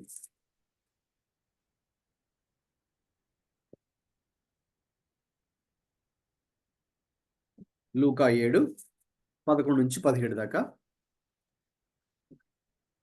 వెంటనే ఆయన నాయనను ఒక ఊరికి వెళ్ళుచుండగా ఆయన శిష్యులను బహుజన సమూహమును ఆయనతో కూడా వెళ్ళుచుండిరి. ఆయన ఆ ఊరి గవని వద్దకు వచ్చినప్పుడు చనిపోయిన ఒకడు వెలుపలికి మోసుకొని పోబడుచుండెను. అతని తల్లికి అతడు ఒక్కడే కుమారుడు, ఆమె విధవరాలు. ఆ ఊరి జనులు అనేకులు ఆమెతో కూడా ఉండిరి. ప్రభు ఆమెను చూచి ఆమె యందు కనికరపడి ఏడవ వద్దని ఆమెతో చెప్పి దగ్గరకు వచ్చి పాడెను ముట్టగా మోయిచున్న వారు నిలిచిరి. ఆయన, చిన్నవాడ లెమ్మని నీతో చెప్పుచున్నాననగా ఆ చనిపోయిన వాడు లేచి కూర్చుండి మాట్లాడసాగెను. ఆయన అతని తల్లికి అప్పగించెను. అందరూ భయాక్రాంతులై మనలో గొప్ప ప్రవక్త బయలుదేరి ఉన్నాడనియు దేవుడు తన ప్రజలకు దర్శనం అనుగ్రహించి ఉన్నాడనియు దేవుని మహిమపరిచిరి. ఆయనను గూర్చిన ఈ సమాచారము యూదయ అంతటా చుట్టుపట్ల ప్రదేశం అంతటా వ్యాపించెను. ఈ వాక్య భాగంలో మనం చూస్తున్నాం కదా, యేసుక్రీస్తు వారు నాయిను అనే ఊరికి వెళ్తుండగా మరి అక్కడికి చనిపోయినటువంటి ఒక కుమారుని వాళ్ళు మోసుకుని వెళ్తూ ఉన్నారు. మరి ఆయన తల్లి మరి విధవరాలు అని ఉంది. మరి అతడు ఒక్కడే కుమారుడు. మరి చూసారా, ఎప్పుడైతే ప్రభు ఆ విధవరాలను లేక ఆమె ఏడవడం లేకపోతే ఆ యొక్క శవాన్ని మోసుకుని వెళ్తున్నారో ఆ సంఘటన చూచి మనము 13వ వచనంలో చాలా ప్రాముఖ్యమైన మాట, ప్రభు ఆమెను చూచి ఆమె యందు కనికరపడి, సి ఇది కంపాషన్, ఆయన మీద కనికరపడి ఇక ఏడవద్దని ఆమెతో చెప్పి ఇక పాడని ముట్టగా ఇక చిన్నవాడ లెమ్ము అని అతనితో చెప్పినప్పుడు వెంటనే మరి అతడు లేచి కూర్చున్నాడు. అప్పుడు అతనికి తల్లికి ఇంకా అప్పగించేశాడు. సో కాబట్టి ఆ రీతిగా చనిపోయినటువంటి ఆమె ఆ విధవరాలి కుమారుణ్ణి మరి ప్రభు లేపాడు. సో ఆ విధవరాలు మీద ఆమె కనికర పడ్డారు, విధవరాలు. సరే, మరి నేను చెప్పినట్టుగా ముందే ఆ రోజుల్లో ఆనాటి సమాజంలో స్త్రీలకు వారు పెద్దగా విలువనిచ్చేవారు కాదని చెప్పాను. దానికి తోడు ఈమెకు ఇంకొక మైనస్ పాయింట్ ఏంటంటే, స్త్రీనే మైనస్ పాయింట్ అయితే ఆమె విధవరాలు, అంటే భర్త లేడు. కాబట్టి ఒక విధంగా చెప్పాలంటే ఈనాడు మరి మనం ప్రజెంట్ సొసైటీని తీసుకున్నా కూడా మీకు కూడా తెలుసు ఏ రీతిగా అంటే విధవరాలు ఎవరైతే ఉంటారో భర్త లేనటువంటి వారిని బయట సమాజం వాళ్ళు పెద్దగా మరి వాళ్ళని ఏమీ రెస్పెక్ట్ చేయరు. కాబట్టి ఆమెకు ఇంకొక మైనస్ పాయింట్, విధవరాలు, విడో అనేది కూడా ఒక మైనస్. అయితే ప్రభు ఏం చేశారండి, ఆమె స్త్రీగా ఉన్నా లేక విధవరాలుగా ఉన్నా మరి ఆనాటి సమాజం అయితే దానిని వాళ్ళు ఆమెను తక్కువ చేసి ఆ రీతిగా చిన్న చూపుతో మాట్లాడి ఉండొచ్చేమో, వారిని అభ్యంతరపరిచే రీతిగా వాళ్ళని ట్రీట్ చేసి ఉండొచ్చు, వారిని ఇబ్బంది పెట్టేటట్టుగా ఆనాటి సమాజం వారి మీద మరి ప్రయత్నించి ఉండొచ్చు. కానీ ప్రభు అయితే అలా కాకుండా వారి మీద కనికరపడి దేవుని ప్రేమను చూపించి వారు ఏ అవసరతలో ఉన్నారో, ఏ ఇబ్బందిలో ఉన్నారో మరి దేవుడు వారిని ఆ అవసరత కలుస్తున్నట్టుగా మనం చూస్తాం. రైట్. ఇక తర్వాత లూకా సువార్త 7:36-50. ఈ ప్రస్తుతానికి ఇది చదవక్కర్లేదు, కానీ ఇక్కడ మనం చూసినప్పుడు ఏ రీతిగా ఆయనను పాదాలను ఒక స్త్రీ అభిషేకించినట్టు కూడా మరి మనం చూస్తూ ఉన్నాం. ఇంక తర్వాత ప్రభు కూడా మరి ఆమెను మరి క్షమించినట్టుగా మనం చూస్తాం. ఆమె పాపములోని స్త్రీ అయినప్పటికీ కూడా మరి ఆమె ప్రభు దగ్గరికి వచ్చి మరి ఆయన పాదాలను అభిషేకించినప్పుడు ప్రభువు కూడా ఆమె పాపములు క్షమించడం మాత్రమే కాకుండా ఆమెను డిఫెండ్ చేశారు. అంటే అక్కడ ఉన్న కొంతమంది ఏమో ఎందుకు ఆమె ఇలాగా అత్తరు ఆ పర్ఫ్యూమ్ని వేస్ట్ చేసింది అని అలాగేలాగా మాట్లాడుతుంటే ఆమె చేసినట్టు కార్యాన్ని యేసు ప్రభువు ఏం చేశారండి? డిఫెండ్ చేశారు. అక్కడ ఆమెను డిఫెండ్ చేయడానికి ఎవరు లేరు, మరి ప్రభువే డిఫెండ్ చేశారు. ఆమెను క్షమించడం మాత్రమే కాకుండా డిఫెండ్ చేశారు. సో వీలైతే మనం ఈ ఇన్సిడెంట్ని తర్వాత ఇంకొక కేటగిరీ కింద నేను మీకు టీచ్ చేసేటప్పుడు, బహుశా సిన్నర్స్ అనే కేటగిరీ కింద టీచ్ చేసినప్పుడు ఈ ఇన్సిడెంట్ని ఇంకా మీకు డీటెయిల్గా వివరిస్తాను. రైట్. సో ఇక్కడ మనం గమనించినప్పుడు ఆయన ఆ స్త్రీలను మీద కనికరపడి, compassion, he was moved with compassion, అది ఆయన కనికరపడి వారిని స్వస్థపరిచినట్టుగా లేక వారిని క్షమించినట్టుగా మనం చూస్తూ ఉన్నాం. రైట్. ఆనాటి సమాజం అయితే వారి మీద కనికరపడలేదు, లేక వారికి సహాయం చేయడానికి ఇష్టపడలేదు. అయితే ప్రభువు కనికరపడి వారిని స్వస్థపరిచినట్టుగా లేక వారికి ఏ సహాయం అవసరమో ఆ సహాయాన్ని అందించినట్టుగా మనం చూస్తున్నాం. రైట్. నౌ ఇంకొక విషయాన్ని మనం పరిశీలన చేద్దాం. 4వ విషయం, 4th ఆస్పెక్ట్, స్త్రీల మధ్య ప్రభు పరిచయం చేసినప్పుడు నేను మీతో పంచుకున్నట్టుగా ఆనాటి సమాజంలో, ఆనాటి సంస్కృతిలో ఏవైతే మరి వాళ్ళు అంగీకరించే సాంప్రదాయాలుగా కొన్ని ఉన్నాయో దానికి వ్యతిరేకంగా యేసుక్రీస్తు ప్రభువారు మరి మాట్లాడినట్టుగా మనం చూడొచ్చు. రైట్. ఇక్కడ కొన్ని విషయాలు చూద్దామండి. ఈ ఫస్ట్ పాయింట్ ఇక్కడ చూడండి, ఇది చదవండి ఎవరైనా ఒకసారి. హీ స్పోక్, ఇది చదవండి. He spoke publicly with the Samaritan woman, crossing ethnic, gender and religious barriers. Right. ఈ విషయాన్ని మీకు ఇప్పుడే చెప్పాను. సమరయ స్త్రీ గురించినటువంటి సంభాషణ మనకు యోహాను సువార్త 4లో మనం చూస్తాం. మరి యేసు ప్రభువారు ఆమె యొద్దకు వెళ్ళి ఆమెతో సంభాషించడం ద్వారా ఏం చేశారు, ఎటువంటి సందేశాన్ని ఆనాటి సమాజానికి ఇచ్చారంటే, పబ్లిక్గా ఆయన సమరయ స్త్రీతో మాట్లాడడం ద్వారా ఆనాడు ఆ యొక్క సమాజంలో ఏవైతే ఉన్నాయో, జెండర్ విషయంలో కానీ, ఎథ్నిక్ విషయంలో కానీ, రిలీజియన్ విషయంలో కానీ, అంటే నేను చెప్పినట్టుగా ఆ జెండర్ విషయంలో చూస్తే ఆమె స్త్రీ కాబట్టి వారు ఆనాటి సమాజంలో స్త్రీలను వారు పెద్దగా గౌరవించేవారు కాదు, విలువనిచ్చేవారు కాదని చెప్పుకున్నాం. అలాగే ఆమె ఎథ్నిక్ బ్యాక్గ్రౌండ్, అంటే ఆమె ఎటువంటి జాతికి చెందింది అంటే సమరయురాలు, షీఈస్ ఎ సమరిటన్. సో కాబట్టి అది కూడా చాలా తక్కువ, మన దేశ భాషలో చెప్పాలంటే తక్కువ కులం, లేక అంటరాని వాళ్ళు, లేక ఊరి బయట ఉండాల్సినటువంటి వారు, లేక పలాని కులస్తులు చెప్తారు కదండి, అలాగనమాట. కాబట్టి తర్వాత రిలీజన్, మతపరంగా కూడా వారిని ఇంక్లూడ్ చేసేవారు కాదు, వారిని పార్టిసిపేట్ చేయనిచ్చేవారు కాదు. రైట్. అది మన దేశంలో కూడా అనేక సంవత్సరాలను చూస్తున్నటువంటి సాంప్రదాయం కూడా ఆ రీతిగానే ఉంటుంది. సో కాబట్టి అయితే ఇప్పుడు యేసుక్రీస్తు ప్రభువారు ఆ సమరయ స్త్రీ దగ్గరికి వెళ్ళి ఆమెతో సంభాషించడం ద్వారా he has crossed, publicly, he spoke publicly with Samaritan woman, crossing what? Ethnic, gender, religious barriers. ఇవన్నీ ఏవైతే ఆటంకాలుగా ఉన్నాయో ఆ ఆటంకాలను ఆయన దాటివేశారు, లేక ఆయన వాటిని అధిగమించారు. కాబట్టి అవి కావాలనే ఆయన వాటిని బ్రేక్ చేశారు. నేను చెప్పినట్టుగా స్టార్టింగ్లో కొన్ని ఏవైతే జూయిష్ కల్చర్లో ఉన్న కొన్ని మంచి సాంప్రదాయాల్ని పాటించారు. He definitely followed some good practices. అయితే ఇలాంటివి ఏదైతే కొన్ని చెడు సాంప్రదాయాలు అయితే ఉన్నాయో, దేవుని రాజ్యానికి వ్యతిరేకమైనవి, అలాగే వాక్యానికి విరుద్ధమైనటువంటివి, అలాగే దేవుని యొక్క గాడ్స్ ఇమేజ్, దేవుని పోలికకు విరుద్ధమైనటువంటి విషయాలు మాత్రం ఆయన ఫాలో అవ్వలేదు. వాటిని ఆయన కావాలని బ్రేక్ చేశారు. అటువంటి వాటి లేదనమాట. So by doing so he has crossed all this ethnic, religious, gender or social barriers. ఇక తర్వాత రెండో విషయం ఏంటి చదవండి ఇక్కడ ఉన్నది. He allowed a woman with a bleeding condition to touch him despite her ritual impurity. Right, నేను ఇది లాస్ట్ వీక్ 2 weeks బ్యాక్ అనుకుంటా మీకు ఇది చెప్పాను. ఆనాడు మరి ఆ రీతిగా ఆ రక్తస్రావ రోగం ఉన్నటువంటి వారు చెప్పాలంటే వారు అపవిత్రులుగా పరిగణించబడేవారు. అంటే ధర్మశాస్త్ర ప్రకారం, మోషే ధర్మశాస్త్ర ప్రకారము వారు అపవిత్రులు.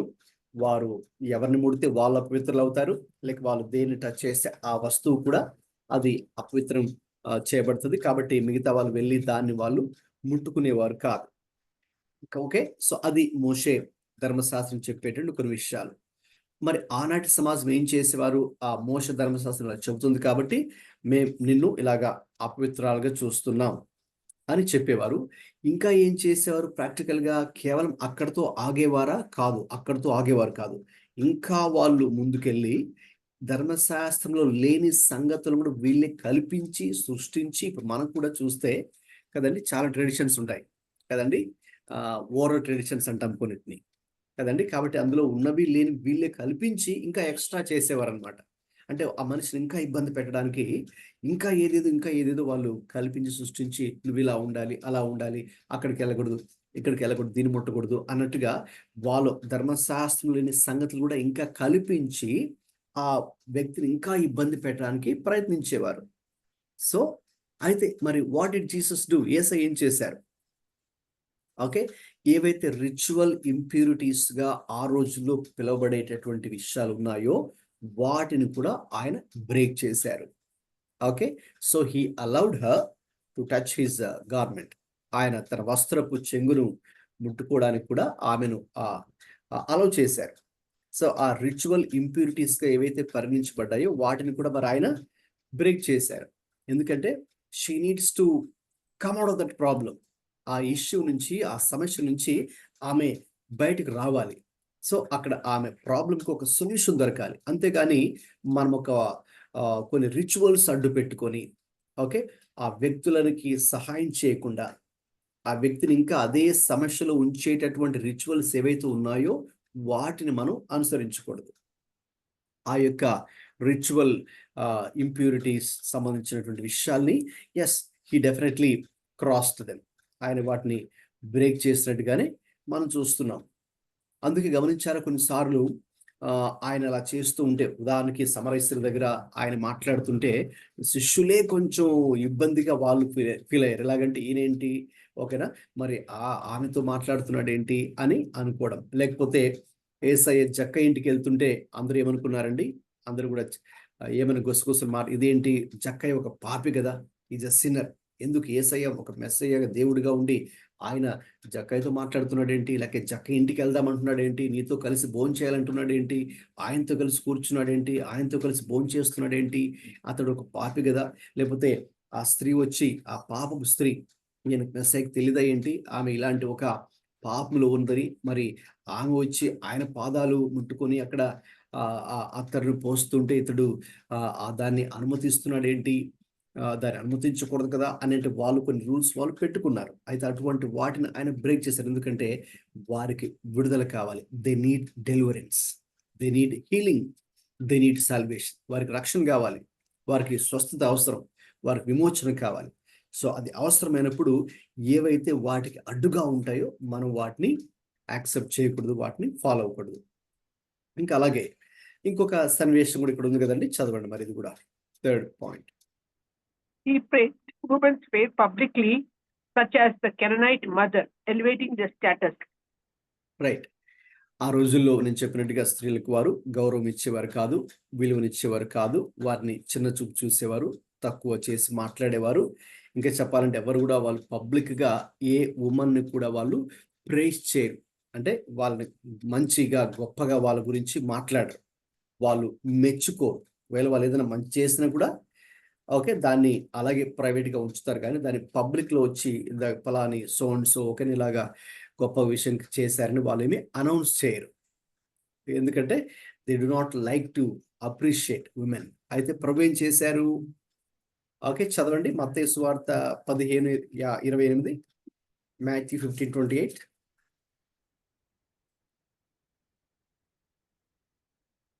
Matthew 15:28. Yeah. అందుకు యేసు, అమ్మా నీ విశ్వాసము గొప్పది, నీవు కోరినట్టే నీకు అవును గాక అని ఆమెతో చెప్పెను. ఆ గడిలోనే ఆమె కుమార్తె స్వస్థత నొందెను. రైట్. సో అంటే ఒక విధంగా చెప్పాలంటే ఆమె విశ్వాసం గొప్పదని యేసయ్య చెప్తున్నారు కదండి. ఇక్కడ ఒక అన్యురాలు, ఆమె ఆ కనాను ప్రాంతానికి చెందినటువంటి ఒక అన్యురాలు, మరి ఆమె కుమార్తె గురించి స్వస్థత పొందుకోవడం గురించి ప్రభు దగ్గరకు వచ్చి బ్రతిమలాడి ప్రభు వెంటనే స్పందించకపోయినా, ఇంకా చెప్పాలంటే ప్రభు ఆమెను కొంచెం టెస్ట్ చేశారు, అసలు చూద్దాం ఈమె ఎలా స్పందిస్తుంది అన్నట్టుగా.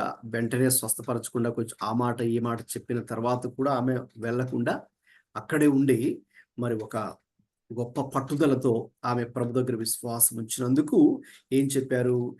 ఆమె యొక్క విశ్వాసాన్ని ప్రభువు అభినందించారు. He appreciated, right, her faith. అమ్మా నీ విశ్వాసము గొప్పది, రైట్. సో కాబట్టి ఆయన ఏం చేశారు? ఈ praised women's faith publicly, okay, elevating their status. So ఆ రోజుల్లో ఆ రీతిగా వారిని అభినందించేవారు కాదు, వాళ్ళని పట్టించుకునేవారు కాదు, వాళ్ళు ఎంత మంచి చేసినా ఏది కూడా అది లెక్కలోకి వచ్చేది కాదు. అయితే ప్రభు దాన్ని నోటీస్ చేసి, అబ్జర్వ్ చేసి వారిని అభినందించి, యథార్థంగా అభినందించి, అందరిలో నలుగురిలో, సమాజంలో అందరిలో వారికి కూడా ఓకేనా ఒక విలువ, ఒక గౌరవాన్ని ప్రభు ఇచ్చినట్టుగా మనము ఈ ఇన్సిడెంట్ ద్వారా మరి మనము తెలుసుకోవచ్చు. చదవండి, ఎవరైనా కంటిన్యూ చేయండి ఈ సెంటెన్సెస్.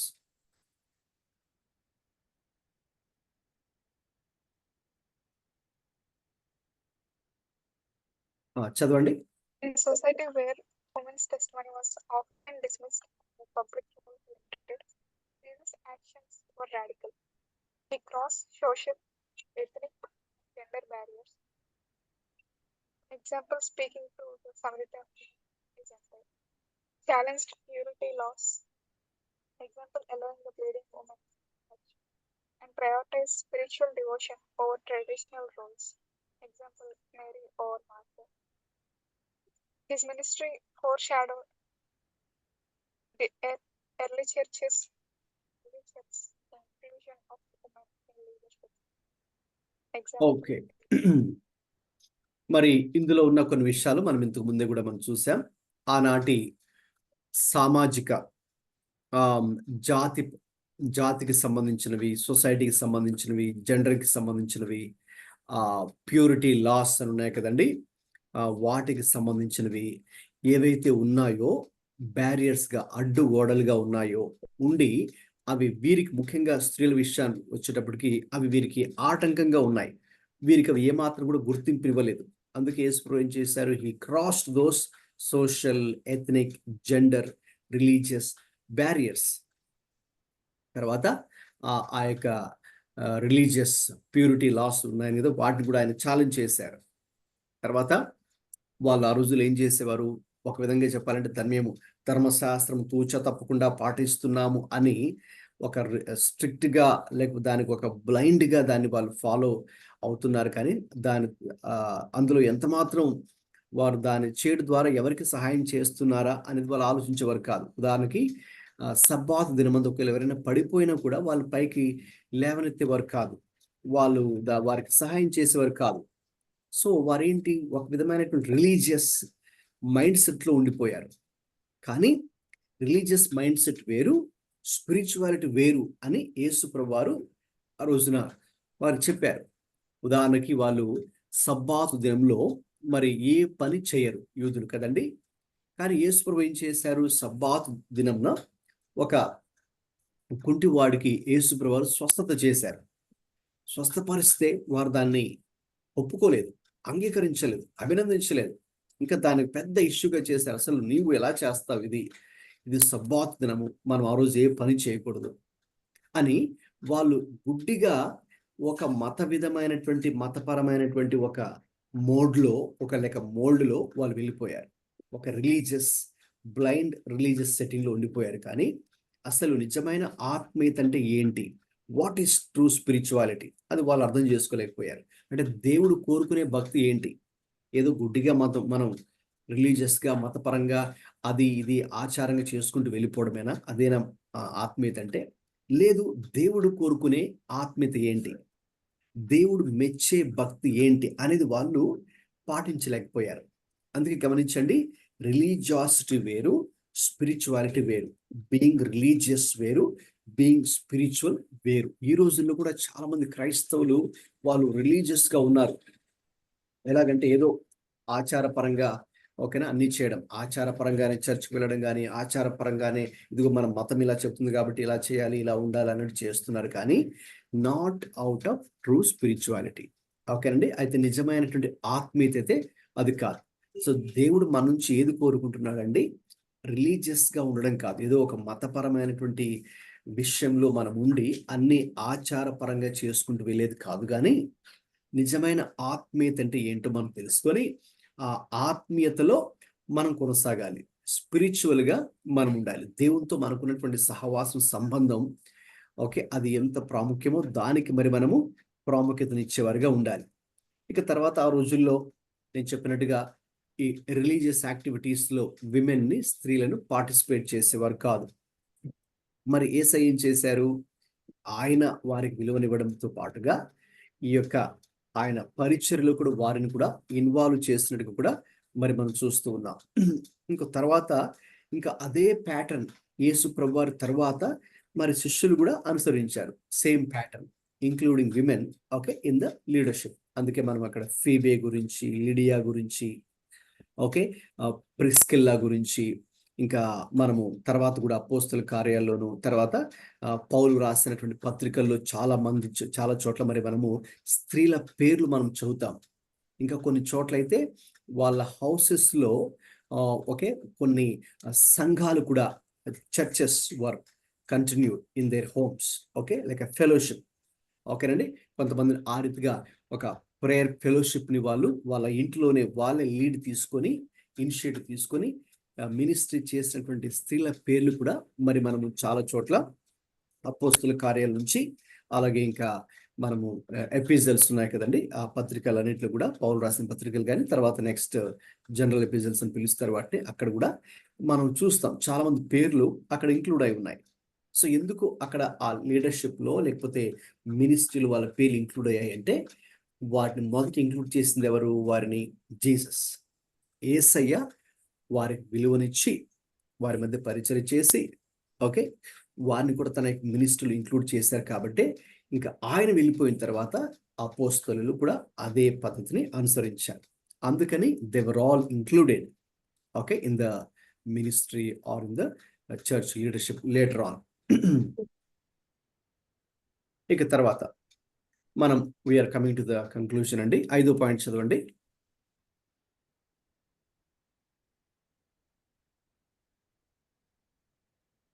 ఎవరైనా మైక్ ఆన్ చేసుకుని చదవండి. Women at the cross and resurrection. Context: women including Mary Magdalene, Mary the mother of James and Salome remained faithful during Jesus' crucifixion and burial. ఇంకా చదవాలా? ఓకే అవునండి, కంటిన్యూ చేయాలండి. Continue చేయండి. Interaction: they went to anoint Jesus' body on the third day, found the tomb empty and encountered angels or Jesus himself in John 20:11-18 announcing his resurrection.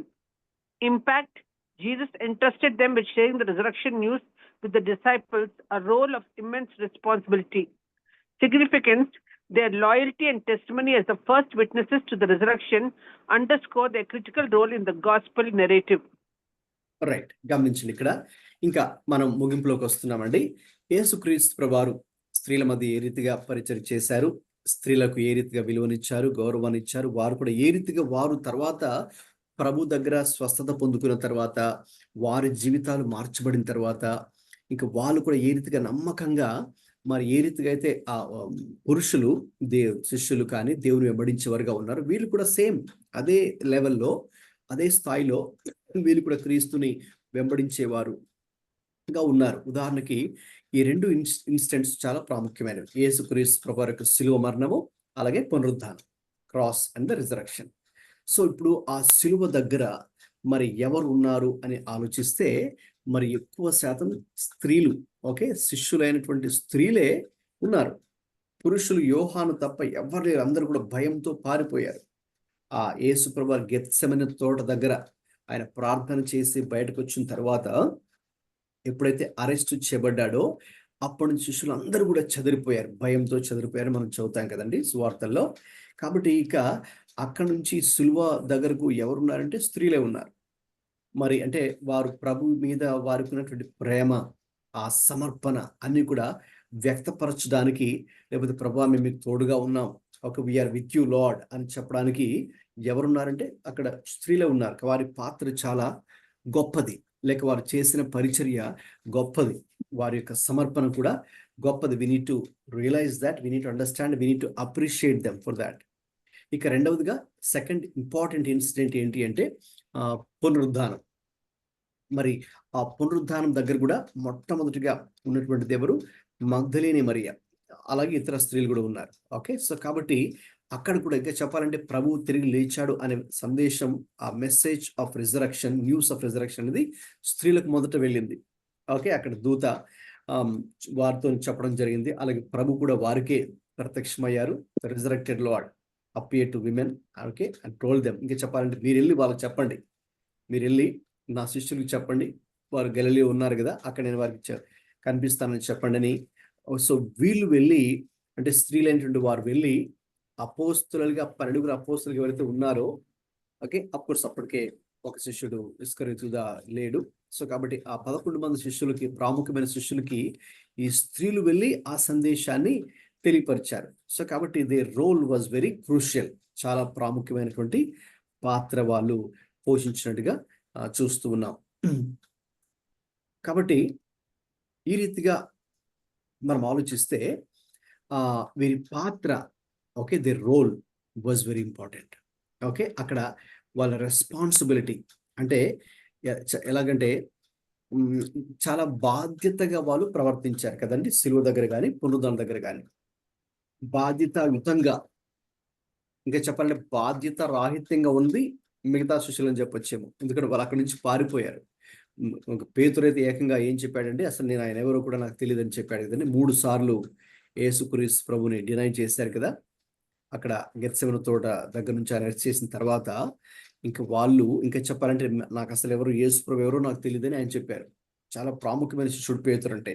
Okay, so ఆ రీతిగా వాళ్ళు బాధ్యత రాహిత్యంగా కొంత మటుకు వాళ్ళు ఉన్నారని చెప్పొచ్చేమో, కానీ అయితే వీరు మాత్రం బాధ్యతాయుతంగా చాలా రెస్పాన్సిబిలిటీ తీసుకొని సిలువ దగ్గర కానీ పునరుద్ధానం దగ్గర కానీ, లేక ఆ పునరుద్ధానం సందేశాన్ని శిష్యులకు చేరవేసే విషయంలో, అందజేసే విషయంలో కూడా వీళ్ళు చాలా ప్రాముఖ్యమైన పాత్ర వీళ్ళు పోషించారు. సో కాబట్టి ఆ రీతిగా మరి క్రీస్తు ఆనాడు స్త్రీలను గౌరవించే విషయంలో కానీ, మరి వారికి ఇవ్వాల్సినటువంటి స్థానాన్ని ఇచ్చే విషయంలో కానీ, వారి మధ్య పరిచర్య చేసి వారు ఎటువంటి సమస్యలతో వాళ్ళు బాధపడుతున్నారు వాటికి ఆయన పరిష్కారాన్ని చూపించి, వారిని స్వస్థపరిచి, లేక వారికి విడుదలను అనుగ్రహించి, ఇక అంత మాత్రం కాకుండా వారిని కూడా ఆయన పరిచర్యలో వారిని కూడా ఒక స్థానం కల్పించి ఆ రీతిగా వారిని ఘనపరిచినట్టుగా మనం చూస్తున్నాం. ఇంక తర్వాత మనం చూస్తాం, పత్రికల్లో మనం చూస్తాం, అపోస్తుల కార్యాల్లో చూస్తాం, చాలా మంది స్త్రీలు పరిచర్య చేశారు, వారు కూడా గొప్ప పరిచర్య చేశారు. ఇక తర్వాత మనము if you read church history, సంఘ చరిత్ర మనం చదివితే తెలుసుకుంటే చాలా మంది గొప్ప గొప్ప స్త్రీలు, మరి ప్రార్థనా పరులైనటువంటి వారు, అలాగే పరిచర్య చేసినటువంటి వారు, సువార్తను బోధించినటువంటి వారు, అనేక మందికి దీవెనకరంగా ఆశీర్వాదకరంగా ఉన్నటువంటి వారు కూడా చాలా మంది చరిత్రలో మనం చూస్తాం. అది చర్చ్ హిస్టరీలో in the past. Even now present times లో కూడా తీసుకుంటే చాలా మంది మరి ప్రార్థన పరులైనటువంటి స్త్రీలు చాలా మంది ఉన్నారు. Right, you here them, about them. చాలా ఎగ్జాంపుల్స్ మీరు కూడా వింటూ ఉంటారు కదండి. అలాగా మరి ఇప్పుడు కూడా మరి ప్రార్థనా పరులైనటువంటి వారు, లేక చాలా మందికి సువార్తను ప్రకటించేటటువంటి వారు కానీ, లేకపోతే charity work like mother Teresa గురించి కానీ, ఓకే, మనం చాలా మంది ఆ విషయానికి వస్తే రోమన్ క్యాథలిక్ సిస్టర్స్ గురించి కదండి మీరు వినే ఉంటారన్నమాట. కాబట్టి వాళ్ళు విమెన్ అయితే వాళ్ళు సర్వీస్ చేసే విషయంలో వాళ్ళు చాలా మంది ఉన్నారు. ఓకే, నేను మరి మీ అందరూ మరి జానీ ఎరిక్సన్ టాడా గురించి మీరు కొంతమంది మీరు వినే ఉండొచ్చేమో. JONI. Okay, Joni Eareckson Tada ఆవిడ పూర్తి పేరు. ఆమె ఒక బుక్ కూడా రాసింది. యూట్యూబ్లో కూడా మీరు ఆమె గురించి, ఆమె బయోగ్రఫీ గురించి మీరు చూడొచ్చు. తర్వాత జానీ JONI అని కొట్టండి, మీకు వస్తుంది. ఆమె చెప్పాలంటే ఒక హ్యాండిక్యాప్డ్ లేడీ అనమాట. ఓకే, మరి ఆమెకు జస్ట్ ఓన్లీ ఆమె హెడ్ షోల్డర్స్ వరకే ఆమెకు ఫంక్షన్ అవుతుంది, అంటే బాడీ పనిచేస్తే ఇంకా మిగతా బాడీ ఇంకా పనిచేయదనమాట. అయితే ఆమె అటువంటి ఒక ఇబ్బందికరమైన జీవితాన్ని జీవిస్తూ కూడా తన జీవితాన్ని వీల్ చైర్లోనే గడుపుతూ కూడా ఇంకా ఆమె క్రీస్తు కోసం అనేక దేశాలకు ప్రయాణం చేస్తూ ఆమె సువార్త ప్రకటిస్తుంది. చక్కగా ఆమె పాటలు పాడుతుంది. ఇక చేతులు మరి కాళ్ళు పనిచేవి కాబట్టి నోటుతోనే ఆమె పెయింటింగ్ కూడా వేస్తుంది. అంటే దేవుడు ఆమెకి ఇచ్చినటువంటి టాలెంట్స్ని దేవుని కోసం జానీ అనే ఒక స్త్రీ దేవుని కోసం ఉపయోగించుకుంటూ ఉంది. ఈ రీతిగా అనేకుల కొరకు ఆమె ప్రార్థన చేస్తూ ఉంది, అనేకులను క్రీస్తు చెంతకు ఆమె నడిపిస్తూ ఉంది. సో ఆ రీతిగా అద్భుతంగా ఆమె దేవుని యొక్క రాజ్యంలో ఆమె కూడా వాడబడుతూ ఉంది. కాబట్టి దేవుడు ఎవరినైనా ఆయన ఉపయోగించుకుంటారు, రైట్? కేవలము పురుషులను మాత్రమే కాదు కదా. సో దేవుని దృష్టిలో స్త్రీలు పురుషులు సమానమే అని చెప్పాం. దేవుని యొక్క సారూప్యంలో మనందరూ కూడా సృష్టించబడ్డామని చెప్పాం. We only differ in our roles and responsibilities, అంతే. స్టేటస్ విషయంలో we are all equal, we only differ in our roles and responsibilities. దేవుని దృష్టిలో మనం అందరూ కూడా మన యొక్క హోదా విషయంలో సమానమే, బాధ్యతల విషయంలో మాత్రమే వేరువేరుగా ఉన్నాం, అంతే. కాబట్టి if we surrender your life to Jesus, కంప్లీట్గా యేసుక్రీస్తు ప్రభు కొరకు నీ జీవితాన్ని సమర్పించుకుంటే, రైట్, యేసుక్రీస్తు ప్రభు మరి స్త్రీలను కూడా అనేక మందిని తన యొక్క సేవ కొరకు ఆయన పిలుచుకొని ప్రత్యేకించుకొని వారిని అద్భుతంగా వాడుకున్న సందర్భాలు మనము బైబిల్లో చూస్తాం. అలాగే బైబిల్ కాలం తర్వాత church history, throughout the church history we read about them. అంత మాత్రం కాదు, ఇప్పుడు ప్రజెంట్ టైం, ఇప్పుడు ప్రస్తుత సమాజంలో కూడా మరి దేవుడు ఎంతో మందిని ఆయన లేపుతున్నాడు. అనేక మంది ప్రార్థనా యోధులను కానీ, అలాగే పరిచర్య చేసేటటువంటి స్త్రీలను కానీ కమిట్మెంట్తో, గొప్ప కమిట్మెంట్తో దేవుని యొక్క సేవ చేస్తున్న వారు కూడా చాలా మంది ఉన్నారు. మీకు కూడా తెలుసు కదా, చాలా మంది మీరు కూడా చదువుతూ ఉంటారు, వింటూ ఉంటారు, రైట్? సో కాబట్టి ఆ రీతిగా మన జీవితాన్ని ప్రభు మనం సమర్పించుకుంటే, so the gender doesn't matter, right? Only what matters is our commitment to the Lord. ప్రభుకి ఆ రీతిగా మరి మనం కనుక సమర్పించుకోగలిగితే దేవుడు తప్పకుండా మనల్ని కూడా దేవుని రాజ్య విస్తరణలో మనల్ని కూడా గొప్ప సాధనాలుగా ఆయన వాడుకోబోతున్నాడు. దేవునికి స్తోత్రం. కాబట్టి ఆ రీతిగా commit your lives to the Lord, fully surrender your lives to the Lord, and then ఆ సమర్పణతో కనుక మీరు జీవించగలిగితే తప్పకుండా దేవుడు మిమ్మల్ని కూడా వాడుకుంటాడు. సో కాబట్టి దేవుడు ఒక్కొక్కరికి ఒక్కొక్క విధమైనటువంటి పిలుపును, ఒక్కొక్క విధమైనటువంటి పరిచర్యను, ఒక్కొక్క విధమైనటువంటి తలాంతులను దేవుడు ఇస్తారు. కాబట్టి ఇక మన పరిధిలో మరి మీరు ఏం చేయగలరు దేవుని కోసం, ఓకే, ఏ రీతిగా ఆయన కోసం సాక్షులుగా ఉండగలరో ఆ రీతిగా దేవుడు మీకు ఇచ్చినటువంటి తలాంతులు, అవకాశాలు ఉపయోగించుకొని దేవుని రాజ్య వ్యాప్తి కోసం దేవుడు స్త్రీలను కూడా గొప్పగా ఆయన ఉపయోగించుకోగలరు. దేవునికి స్తోత్రం. కాబట్టి ఇంకా ఆయన దృష్టిలో స్త్రీలని, పురుషులని, దేవునికి వాక్యం గలతీ పత్రం అదే రాబడి ఉంటుంది అనమాట. ఇంకా యూదుడని, రోమియుడని, స్త్రీ అని, పురుషుడనే భేదం ఏది కూడా ఇంకా లేదు. In Christ we are all one, we are all equal indeed. Okay, యూదుడని, గ్రీసు దేశస్థుడని, స్త్రీ అని, పురుషుడని, చదువుకున్నాడని, చదువు లేనివాడని, ఇంకా ఏ తేడా, no discrimination at all in Christ. క్రీస్తులో మనందరు కూడా ఏకము, సమానమే ఉన్నాము. కాబట్టి ఆ రీతిగా కనుక మనం ఆ విషయాలు తెలుసుకొని కాబట్టి దేవుడు మనకిచ్చినటువంటి సమయం ఇది. మనం ఈ జనరేషన్లో ఉన్నాం కాబట్టి ఈ జనరేషన్లో, ఈ టైంలో దేవుడు దేవుని కొరకు మనం ఏం చేయగలమో మనం ఆలోచించి ప్రార్థించగలిగితే దేవుడు మనకు ఆలోచనలు ఇస్తాడు, దేవుడు మనకు మార్గాలు తెరుస్తాడు. మరి ఆ మార్గంలో మనం వెళ్ళి దేవుని కోసం, ఆయన సువార్త వ్యాప్తి కోసం మనందరూ కూడా పని చేయాలని చెబుతూ నా మాటలు ముగిస్తున్నాను. ఓకే, ఎవరైనా గ్రూప్లో ఉన్న వాళ్ళు, ఆల్రెడీ టైం 9 దాటింది కదండి, సో కాబట్టి నేను ఎక్కువ టైం తీసుకోను. జస్ట్ ఎవరైనా ఒకరు లేదా ఇద్దరు just you can give your reflections now. Me feedback ఇవ్వండి. ఈరోజు విన్నటువంటి మాటలు బేస్ చేసుకొని you can share 1 or 2 minutes, then I will pray and close. Please go ahead and share. మీ ఆలోచనలు పంచుకోండి. ఒకరు లేదా ఇద్దరు దేవుడు మీతో మాట్లాడిన విషయాలు కానీ, మీరు నేర్చుకున్న నూతనమైన సంగతులు కానీ పంచుకోండి.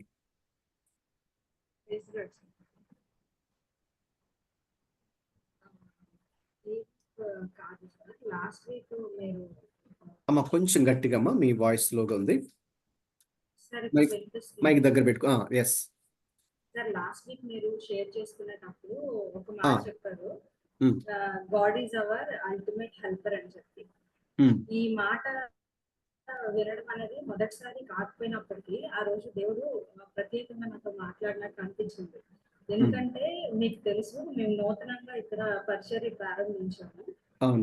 మేము ప్రారంభించిన ఈ ప్రదేశం అలా ఉన్న సిచ్యువేషన్స్ ఏంటంటే, ఒక 2-3 గాస్పెల్ షేర్ చేసుకోవడానికి దేవుడు అవకాశం ఇచ్చినప్పటికీ వాళ్ళు చెప్పిన మాటలను బట్టి ఎలాంటి మాట పంచుకోవాలో నాకు అసలు తెలియలేదు.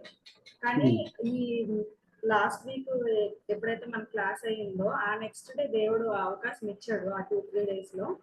అప్పుడు వాళ్ళ మాటలు చెప్పినప్పుడు ఇదంతా కాదు, God is our ultimate helper, trust in God అని చెప్పి వాళ్ళతో మాట్లాడాను. తర్వాత సండే వాళ్ళు చర్చికి కూడా రావడానికి దేవుడు కృప చూపించాడు. కాబట్టి దీన్ని బట్టి దేవుని నామానికి మహిమ కలుగుతాడు. ప్రైజ్ గాడ్ అమ్మా, praise God for the testimony. అవును, దేవుడు మనతో మాట్లాడిన మాటని బట్టి మనము ముందుకు వెళ్తే విశ్వాసం దేవుడే కార్యం చేస్తాడు. Thank you. ఇంకా ఎవరైనా అండి షేర్ చేసుకోవాలనుకుంటే ఇంకా ఒకరిద్దరు మీరు షేర్ చేయండి.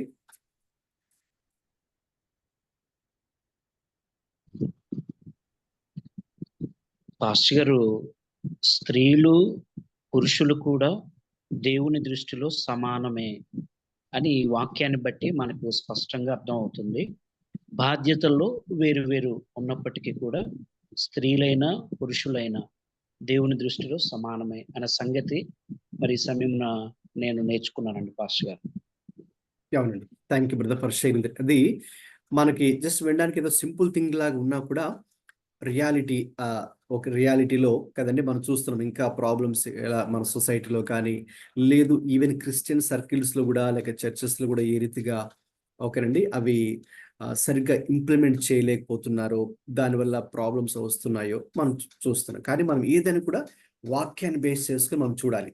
ఏ ప్రాబ్లం ఎదురైనా, లేక ఎవరు ఏదైనా మాట్లాడుతున్నా చెప్తున్నా కూడా, లేక ఎనీ టైప్ ఆఫ్ టీచింగ్ అనేది మనం వాక్య పెరుగులో చూసినప్పుడు మనకు ఆ విషయంలో ఒక క్లారిటీ వస్తుంది అనమాట. కాబట్టి ఈవెన్ ఈ ఇష్యూ యొక్క స్త్రీల విషయం గురించి మనం ఆలోచించినప్పుడు కూడా వాక్యంలో ఏం రాయబడింది, యేసయ్య మరి ఆ విషయాన్ని గురించి ఏం చెప్పాడు, ఆయన ఎలా చేశాడు అని గనక మనం అది గనక బేసిక్గా మనం పెట్టుకుంటేనండి, ఐ థింక్ ఎవ్రీ క్వశ్చన్, ప్రతి ప్రశ్నకు మరి మనం సమాధానం పొందుకుంటాం. అలాగే ప్రతి సమస్యకు కూడా మనకు పరిష్కారం కూడా మనం చూడగలుగుతాం. Okay, good. ఇంకా ఎవరైనా ఉన్నారా? మీరు మీ థాట్స్ పంచుకోవాలనుకుంటే పంచుకోండి. ముఖ్యంగా ఈరోజు ఈ టాపిక్లో నుంచి మీరు విన్న విషయాల్లో నుంచి పంచుకుంటే బాగుంటుంది.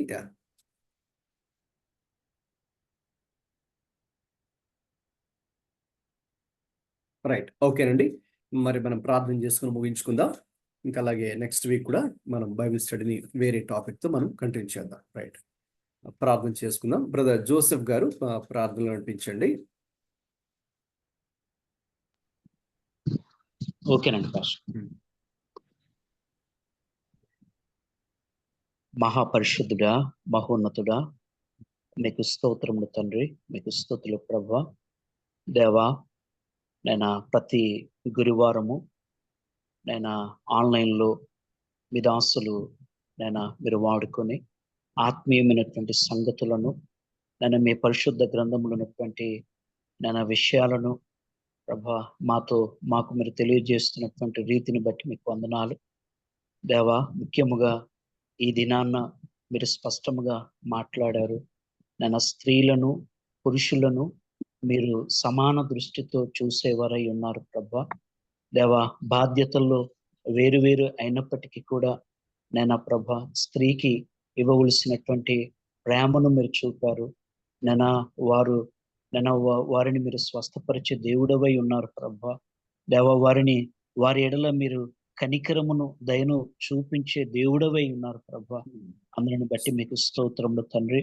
దేవా, ఎంతమంది అయితే ఈ ఆన్లైన్ బైబిల్ క్లాసెస్ లో పాల్గొంటున్నారు, వారిని అందరినీ కూడా మీ దైవ జ్ఞానము చేత, మీ దైవ ప్రత్యక్షతలను నా చేత మీరు అనుగ్రహిస్తున్నందుకై, మీ జ్ఞానము చేత నింపుతున్నందుకై, మాలో ఉన్నటువంటి అజ్ఞానమును మీరు తొలగిస్తున్నందుకై మీకు వందనాలు చెల్లిస్తూ, నీ వాక్యాన్ని మేము విన్నాం ప్రభా.